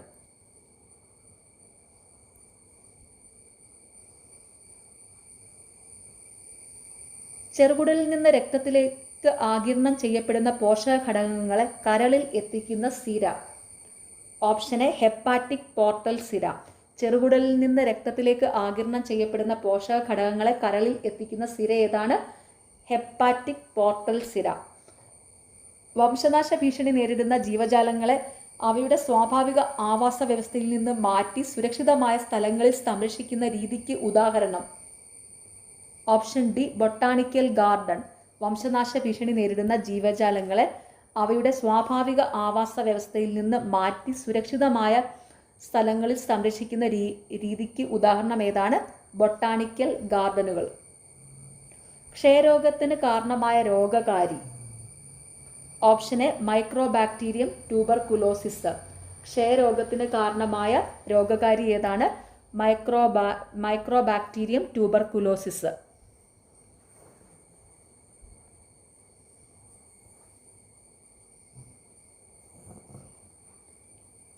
ബാക്ടീരിയ മൂലം ഉണ്ടാകുന്ന രോഗമാണ് ക്ഷയരോഗം. ക്ഷയരോഗത്തിന് നൽകുന്ന വാക്സിനാണ് BCG കേട്ടോ. ബാക്ടീരിയ രോഗമാണ് ക്ഷയരോഗം. ക്ഷയരോഗത്തിന് നൽകുന്ന വാക്സിൻ ഏതാണ്? BCG vaccine. ഹൃദയസ്പന്ദനം, ശ്വാസോച്ഛ്വാസം, ചുമ, തുമ്മൽ മുതലായ അനൈഷ്ഠിക പ്രവർത്തനങ്ങളെ നിയന്ത്രിക്കുന്ന തലച്ചോറിന്റെ ഭാഗം. Option C medulla oblongata. ഹൃദയസ്പന്ദനം, ശ്വാസോച്ഛ്വാസം, ചുമ, തുമ്മൽ മുതലായ അനൈഷ്ഠിക പ്രവർത്തനങ്ങളെ നിയന്ത്രിക്കുന്ന തലച്ചോറിന്റെ ഭാഗം ഏതാണ്? മെഡുല ഒബ്ലങ്കേറ്റ. ഐച്ഛിക പ്രവർത്തനങ്ങളായ ചിന്ത, ബുദ്ധി, ഓർമ്മ ഇതിനെയൊക്കെ നിയന്ത്രിക്കുന്നത് സെറിബ്രമാണ് കേട്ടോ. ഐച്ഛിക പ്രവർത്തനങ്ങളായ ചിന്ത, ബുദ്ധി, ഓർമ്മ ഇതിനെയൊക്കെ നിയന്ത്രിക്കുന്നത് സെറിബ്രമാണ്. അപ്പോൾ അനൈച്ഛിക പ്രവർത്തനങ്ങളെ നിയന്ത്രിക്കുന്നത് മെഡുല ഒബ്ലങ്കേറ്റ, ഐച്ഛിക പ്രവർത്തനങ്ങളെ നിയന്ത്രിക്കുന്നത് സെറിബ്രം. അനൈച്ഛിക പ്രവർത്തനങ്ങൾ എന്തൊക്കെയാണ്? ഹൃദയസ്പന്ദനം, ശ്വാസോച്ഛ്വാസം, ചുമ, തുമ്മൽ ഇതൊക്കെ അനൈച്ഛിക പ്രവർത്തനങ്ങളാണ്. ഐച്ഛിക പ്രവർത്തനങ്ങൾ ഏതൊക്കെയാണ്? ചിന്ത, ബുദ്ധി, ഓർമ്മ. ഓക്കെ, അപ്പം എങ്ങനെയാണ്?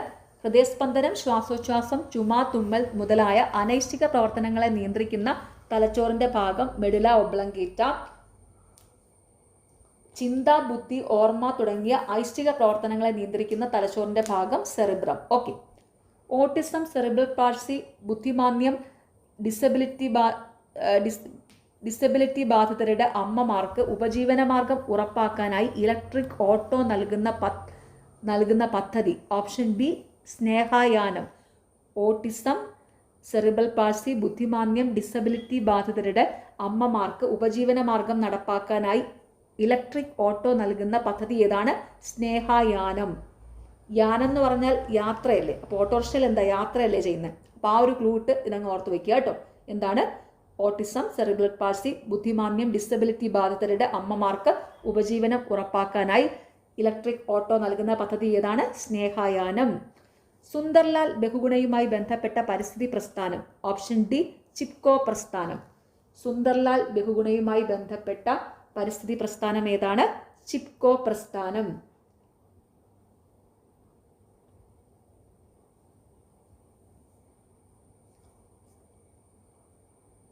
സൈലന്റ് വാലി പ്രസ്ഥാനം എന്താണ്? കേരളത്തിലെ പാലക്കാട് സ്ഥിതി ചെയ്യുന്ന മഴക്കാടുകളുടെ സംരക്ഷിക്കാനുള്ള പ്രസ്ഥാനമാണ് സൈലന്റ് വാലി പ്രസ്ഥാനം കേട്ടോ. ഇതിന് നേതൃത്വം നൽകിയത് സുഗതകുമാരിയ.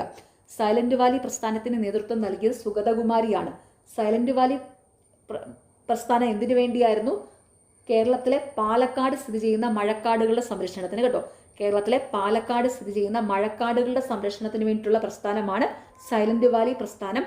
സൈലന്റ് വാലി പ്രസ്ഥാനത്തിന് നേതൃത്വം നൽകിയത് സുഗതകുമാരിയാണ്. സുഗതകുമാരി. അപ്പൊ എന്താണ്? സുന്ദർലാൽ ബഹുഗുണയുമായി ബന്ധപ്പെട്ട പരിസ്ഥിതി പ്രസ്ഥാനം ഏതാണ്? ചിപ്കോ പ്രസ്ഥാനം. അതുപോലെ സുഗതകുമാരിയുമായി ബന്ധപ്പെട്ട പരിസ്ഥിതി പ്രസ്ഥാനം ഏതാണ്? സൈലന്റ് വാലി പ്രസ്ഥാനം. ഓക്കെ. ഭൗമസൂചിക പദവി ലഭിച്ച ഒരു കാർഷിക ഉൽപ്പന്നം. ഓപ്ഷൻ എ പാലക്കാടൻ മട്ട അരി. ഭൗമസൂചിക പദവി ലഭിച്ച ഒരു കാർഷിക ഉൽപ്പന്നം ഏതാണ്? പാലക്കാടൻ മട്ടയരി.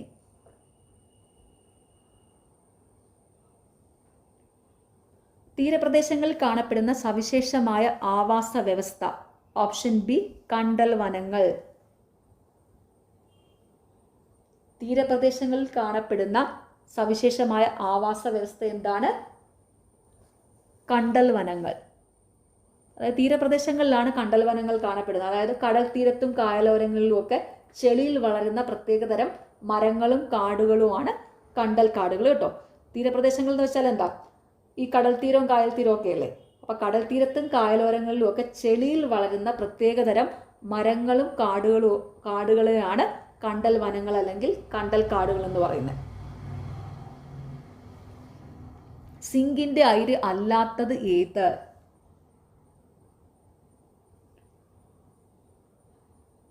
Option D siderite. സിഡറൈറ്റ് എന്ന് പറയുന്നത് ഇരുമ്പിന്റെ അയിരാണ് കേട്ടോ. സിഡറൈറ്റ് ഇരുമ്പിന്റെ അയിരാണ്. അപ്പൊ സിങ്കിന്റെ അയിര് അല്ലാത്തത് ഏതാണ്? സിഡറൈറ്റ് ആണ്. സിഡറൈറ്റ് എന്തിന്റെ അയിര? ഇരുമ്പിന്റെ അയിരാണ് സിഡറൈറ്റ്. സിങ്കിന്റെ അയിരുകളാണ് സിങ്കൈറ്റ്, കലാമിൻ, സ്വാലൈറ്റ്. സിങ്കിന്റെ അയിരുകളാണ് കലാമിൻ, സ്വാലൈറ്റ്, സിങ്കൈറ്റ് ഒക്കെ. സിങ്കിന്റെ അയിരല്ലാത്തത് സിഡറൈറ്റ്. സിഡറൈറ്റ് ഇരുമ്പിന്റെ അയിരാണ്. ഹൈഡ്രജന്റെ ഐസോട്ടോപ്പുകളിൽ റേഡിയോ ആക്റ്റീവ് ആയത് ഏത്? Option C tritium. ഹൈഡ്രജന്റെ ഐസോട്ടോപ്പുകളിൽ റേഡിയോ ആക്റ്റീവ് ആയത് ഏതാണ്? ട്രിഷിയമാണ് കേട്ടോ. ഹൈഡ്രജന്റെ 3 ഐസോട്ടോപ്പുകളാണ് പ്രോട്ടിയം, ഡ്യൂട്ടീരിയം, ട്രിഷിയം. ഇതിൽ റേഡിയോ ആക്റ്റീവ് സ്വഭാവമുള്ളത്, റേഡിയോ ആക്റ്റീവ് ആയത് ഏതാണ്? ട്രിഷിയമാണ്. വാട്ടർ ഗ്യാസ് എന്തിൻ്റെയൊക്കെ മിശ്രിതമാണ്? ഓപ്ഷൻ എ കാർബൺ മോണോക്സൈഡിൻ്റെയും ഹൈഡ്രജൻ്റെയും മിശ്രിതമാണ്. വാട്ടർ ഗ്യാസ് എന്തിൻ്റെയൊക്കെ മിശ്രിതമാണ്? കാർബൺ മോണോക്സൈഡിൻ്റെയും ഹൈഡ്രജൻ്റെയും മിശ്രിതമാണ്. പ്രൊഡ്യൂസർ ഗ്യാസ് അത് കാർബൺ മോണോക്സൈഡിൻ്റെയും നൈട്രജൻ്റെയും മിശ്രിതമാണ്. അതും കൂടി ഒന്ന് ഓർത്ത് വെച്ചോണം. വാട്ടർ ഗ്യാസും പ്രൊഡ്യൂസർ ഗ്യാസും ഇമ്പോർട്ടൻ്റ് ആണ്. പ്രൊഡ്യൂസർ ഗ്യാസ്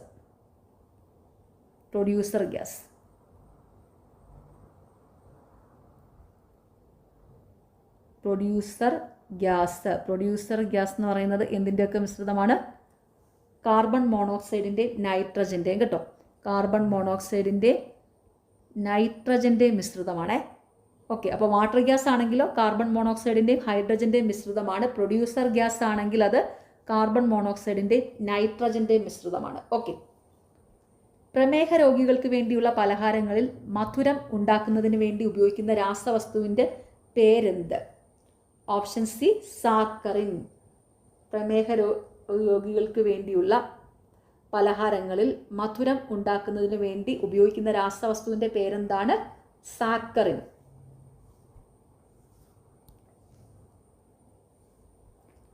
രാത്രിയിൽ പടക്കം പൊട്ടുമ്പോൾ ഉണ്ടായ വെളിച്ചം 2 സെക്കൻഡിന് ശേഷം അതിൻ്റെ ശബ്ദം കേട്ടുവെങ്കിൽ സ്ഫോടനം നടന്നത് എത്ര അകലത്തിലായിരിക്കും? ശബ്ദത്തിൻ്റെ വേഗത 350 മീറ്റർ പെർ സെക്കൻഡ് എന്ന് തന്നിട്ടുണ്ട്. അപ്പം നോക്കിക്കേ, എന്താണ്? അകലമാണ്, ദൂരമാണ് കണ്ടുപിടിക്കേണ്ടത്. ദൂരം കണ്ടുപിടിക്കാനുള്ള ഫോർമുല എന്താണ്? Distance is equal to speed into time. ദൂരം ഈസ് ഈക്വൽ ടു വേഗത ഇൻറ്റു സമയം. അപ്പോൾ ഇവിടെ വേഗത എത്ര? ശബ്ദത്തിൻ്റെ വേഗത എത്രയാ? സ്പീഡ് തന്നിരിക്കുന്നത് 350 ആണ്. ടൈം എത്രയാ? 2 സെക്കൻഡ്. അപ്പം 350 ഇൻറ്റു 2 700 മീറ്റർ ആണ് അകലം. അപ്പോൾ ആൻസർ എന്താണ്? Option B. ഓക്കെ. രാത്രിയിൽ പടക്കം പൊട്ടുമ്പോൾ ഉണ്ടായ വെളിച്ചം 2 സെക്കൻഡിന് ശേഷം അതിൻ്റെ ശബ്ദം കേട്ടുവെങ്കിൽ സ്ഫോടനം നടന്നത് എത്ര അകലത്തിലായിരിക്കും? ശബ്ദത്തിൻ്റെ വേഗത 350 മീറ്റർ പെർ സെക്കൻഡ് എന്ന് തന്നിട്ടുണ്ട്. അപ്പോൾ എന്താ ചെയ്യേണ്ടത്? ദൂരം ഈസ് ഈക്വൽ ടു വേഗത ഇൻറ്റു സമയം. വാല്യൂ സബ്സ്റ്റിറ്റ്യൂട്ട് ചെയ്യുക. 350 ഇൻറ്റു 2 700 മീറ്റർ. ഓക്കെ. ഫാരൻഹീറ്റ് താപനിലയും സെൽഷ്യസ് താപനിലയും ഒരേ അളവ് കാണിക്കുന്നത് ഏത് ഊഷ്മാവിലാണ്? Option B -40 degree. ഫാരൻഹീറ്റ് താപനിലയും സെൽഷ്യസ് താപനിലയും ഒരേ അളവ് കാണിക്കുന്നത് ഏത് ഊഷ്മാവിലാണ്? -40 ഡിഗ്രിയിൽ. താഴെ തന്നിരിക്കുന്നതിൽ സംരക്ഷിത ബലങ്ങൾ ഏവ? ഓപ്ഷൻ ഡി 1ഉം 4ഉം. സംരക്ഷിത ബലങ്ങൾ ഗുരുത്വാകർഷണ ബലവും സ്ഥിതിവൈദ്യുതി ബലവുമാണ്. താഴെ തന്നിരിക്കുന്നതിലെ സംരക്ഷിത ബലങ്ങൾ ഗുരുത്വാകർഷണ ബലവും സ്ഥിതിവൈദ്യുതി ബലവും. അസംരക്ഷിത ബലങ്ങളാണ് ഘർഷണ ബലവും വിസ്കസ് ബലവും കേട്ടോ. അസംരക്ഷിത ബലങ്ങൾ അതും കൂടി ഒന്ന് ഓർത്ത് വെച്ചോണേ. അസംരക്ഷിത ബലങ്ങളാണ് എന്ത്? ഘർഷണ ബലവും വിസ്കസ് ബലവും.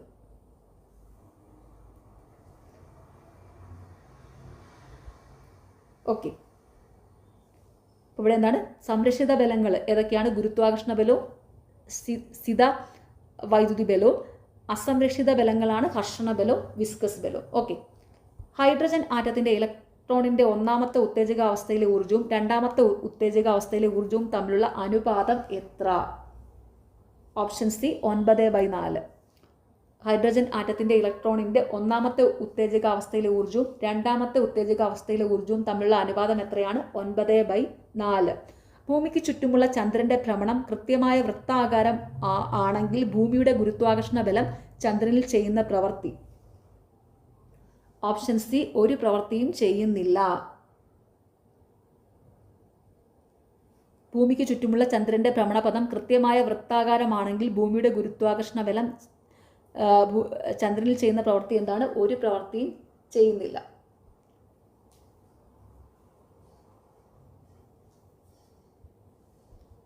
Last question. തന്നിരിക്കുന്നതിലെ തെറ്റായ പ്രസ്താവന തിരഞ്ഞെടുക്കുക. ഓപ്ഷൻ ബി ആണ് തെറ്റായ പ്രസ്താവന. ഘർഷണം വഴി ചെയ്യുന്ന പ്രവൃത്തി എപ്പോഴും നെഗറ്റീവാണ്. താഴെ തന്നിരിക്കുന്നതിൽ തെറ്റായ പ്രസ്താവന ഏതാ? ഘർഷണം വഴി ചെയ്യുന്ന പ്രവൃത്തി എപ്പോഴും നെഗറ്റീവാണ്. ഘർഷണത്തിൻ്റെ പരമാവധി വില എന്ന് പറയുന്നത് 1 ന്യൂട്ടൺ ആണ്. അപ്പോൾ അത് എന്താ? അതങ്ങനെ നെഗറ്റീവ് ആകണമെന്നില്ല. അതെപ്പോഴും 1 ന്യൂട്ടൺ ഒന്നും ആയിരിക്കത്തില്ല. പല വ്യത്യാസം വരും. 5 ന്യൂട്ടൺ 6 ന്യൂട്ടൺ എങ്ങനെ വേണമെങ്കിലും വരാം ഘർഷണം. ഓക്കെ. അപ്പോൾ അത് എപ്പോഴും നെഗറ്റീവ് ആണെന്ന് പറയുന്നത് തെറ്റാണ്. ഓക്കെ.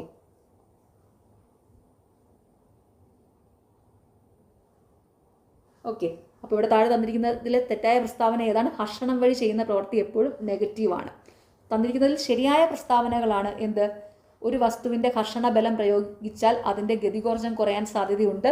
ഘർഷണം ഉണ്ടാകുന്നത് വൈദ്യുതകാന്തിക ബലത്തിൽ നിന്നാണ്. സ്ഥിത ഘർഷണത്തിൻ്റെ പരമാവധി വില μn ആണെങ്കിൽ ഇവിടെ μ എന്നത് സ്ഥിത ഘർഷണ ഗുണാങ്കവും n എന്നത് ലംബമായ പ്രതിപ്രവർത്തനവുമാണ്. അപ്പോൾ ശരിയായ പോയിന്റ്സും പ്രസ്താവനയും കൂടെ ജസ്റ്റ് ഒന്ന് നോക്കി വയ്ക്കുക കേട്ടോ. ഓക്കെ. ഇതിൻ്റെ മാത്സിലെ 20 ചോദ്യങ്ങൾ ഡീറ്റെയിൽഡ് ആയിട്ട് എക്സ്പ്ലെയിൻ ചെയ്ത വീഡിയോ ചാനലിലുണ്ട്. അപ്പോൾ നിങ്ങൾ അത് പോയി കണ്ട് പഠിക്കണം. അതിൻ്റെ ലിങ്ക് ഞാനിവിടെ കമൻറ്റ് ബോക്സിൽ കൊടുക്കാം കേട്ടോ. പിൻ ചെയ്ത് വെച്ചേക്കാം. മാത്സിൻ്റെ 20 ചോദ്യങ്ങൾ. അപ്പം മാത്സിലെ ക്വസ്റ്റ്യൻസ് എല്ലാം ഈസി ആയിരുന്നു. പക്ഷേ ഒന്ന് ആലോചിച്ച് ചെയ്യേണ്ട പോലത്തെ ക്വസ്റ്റ്യൻസ് ആയിരുന്നു മാത്സ് കേട്ടോ. അപ്പോൾ അത് നമ്മൾ ഡീറ്റെയിൽഡ് ആയിട്ട് തന്നെ എക്സ്പ്ലെയിൻ ചെയ്തിട്ടുണ്ട്.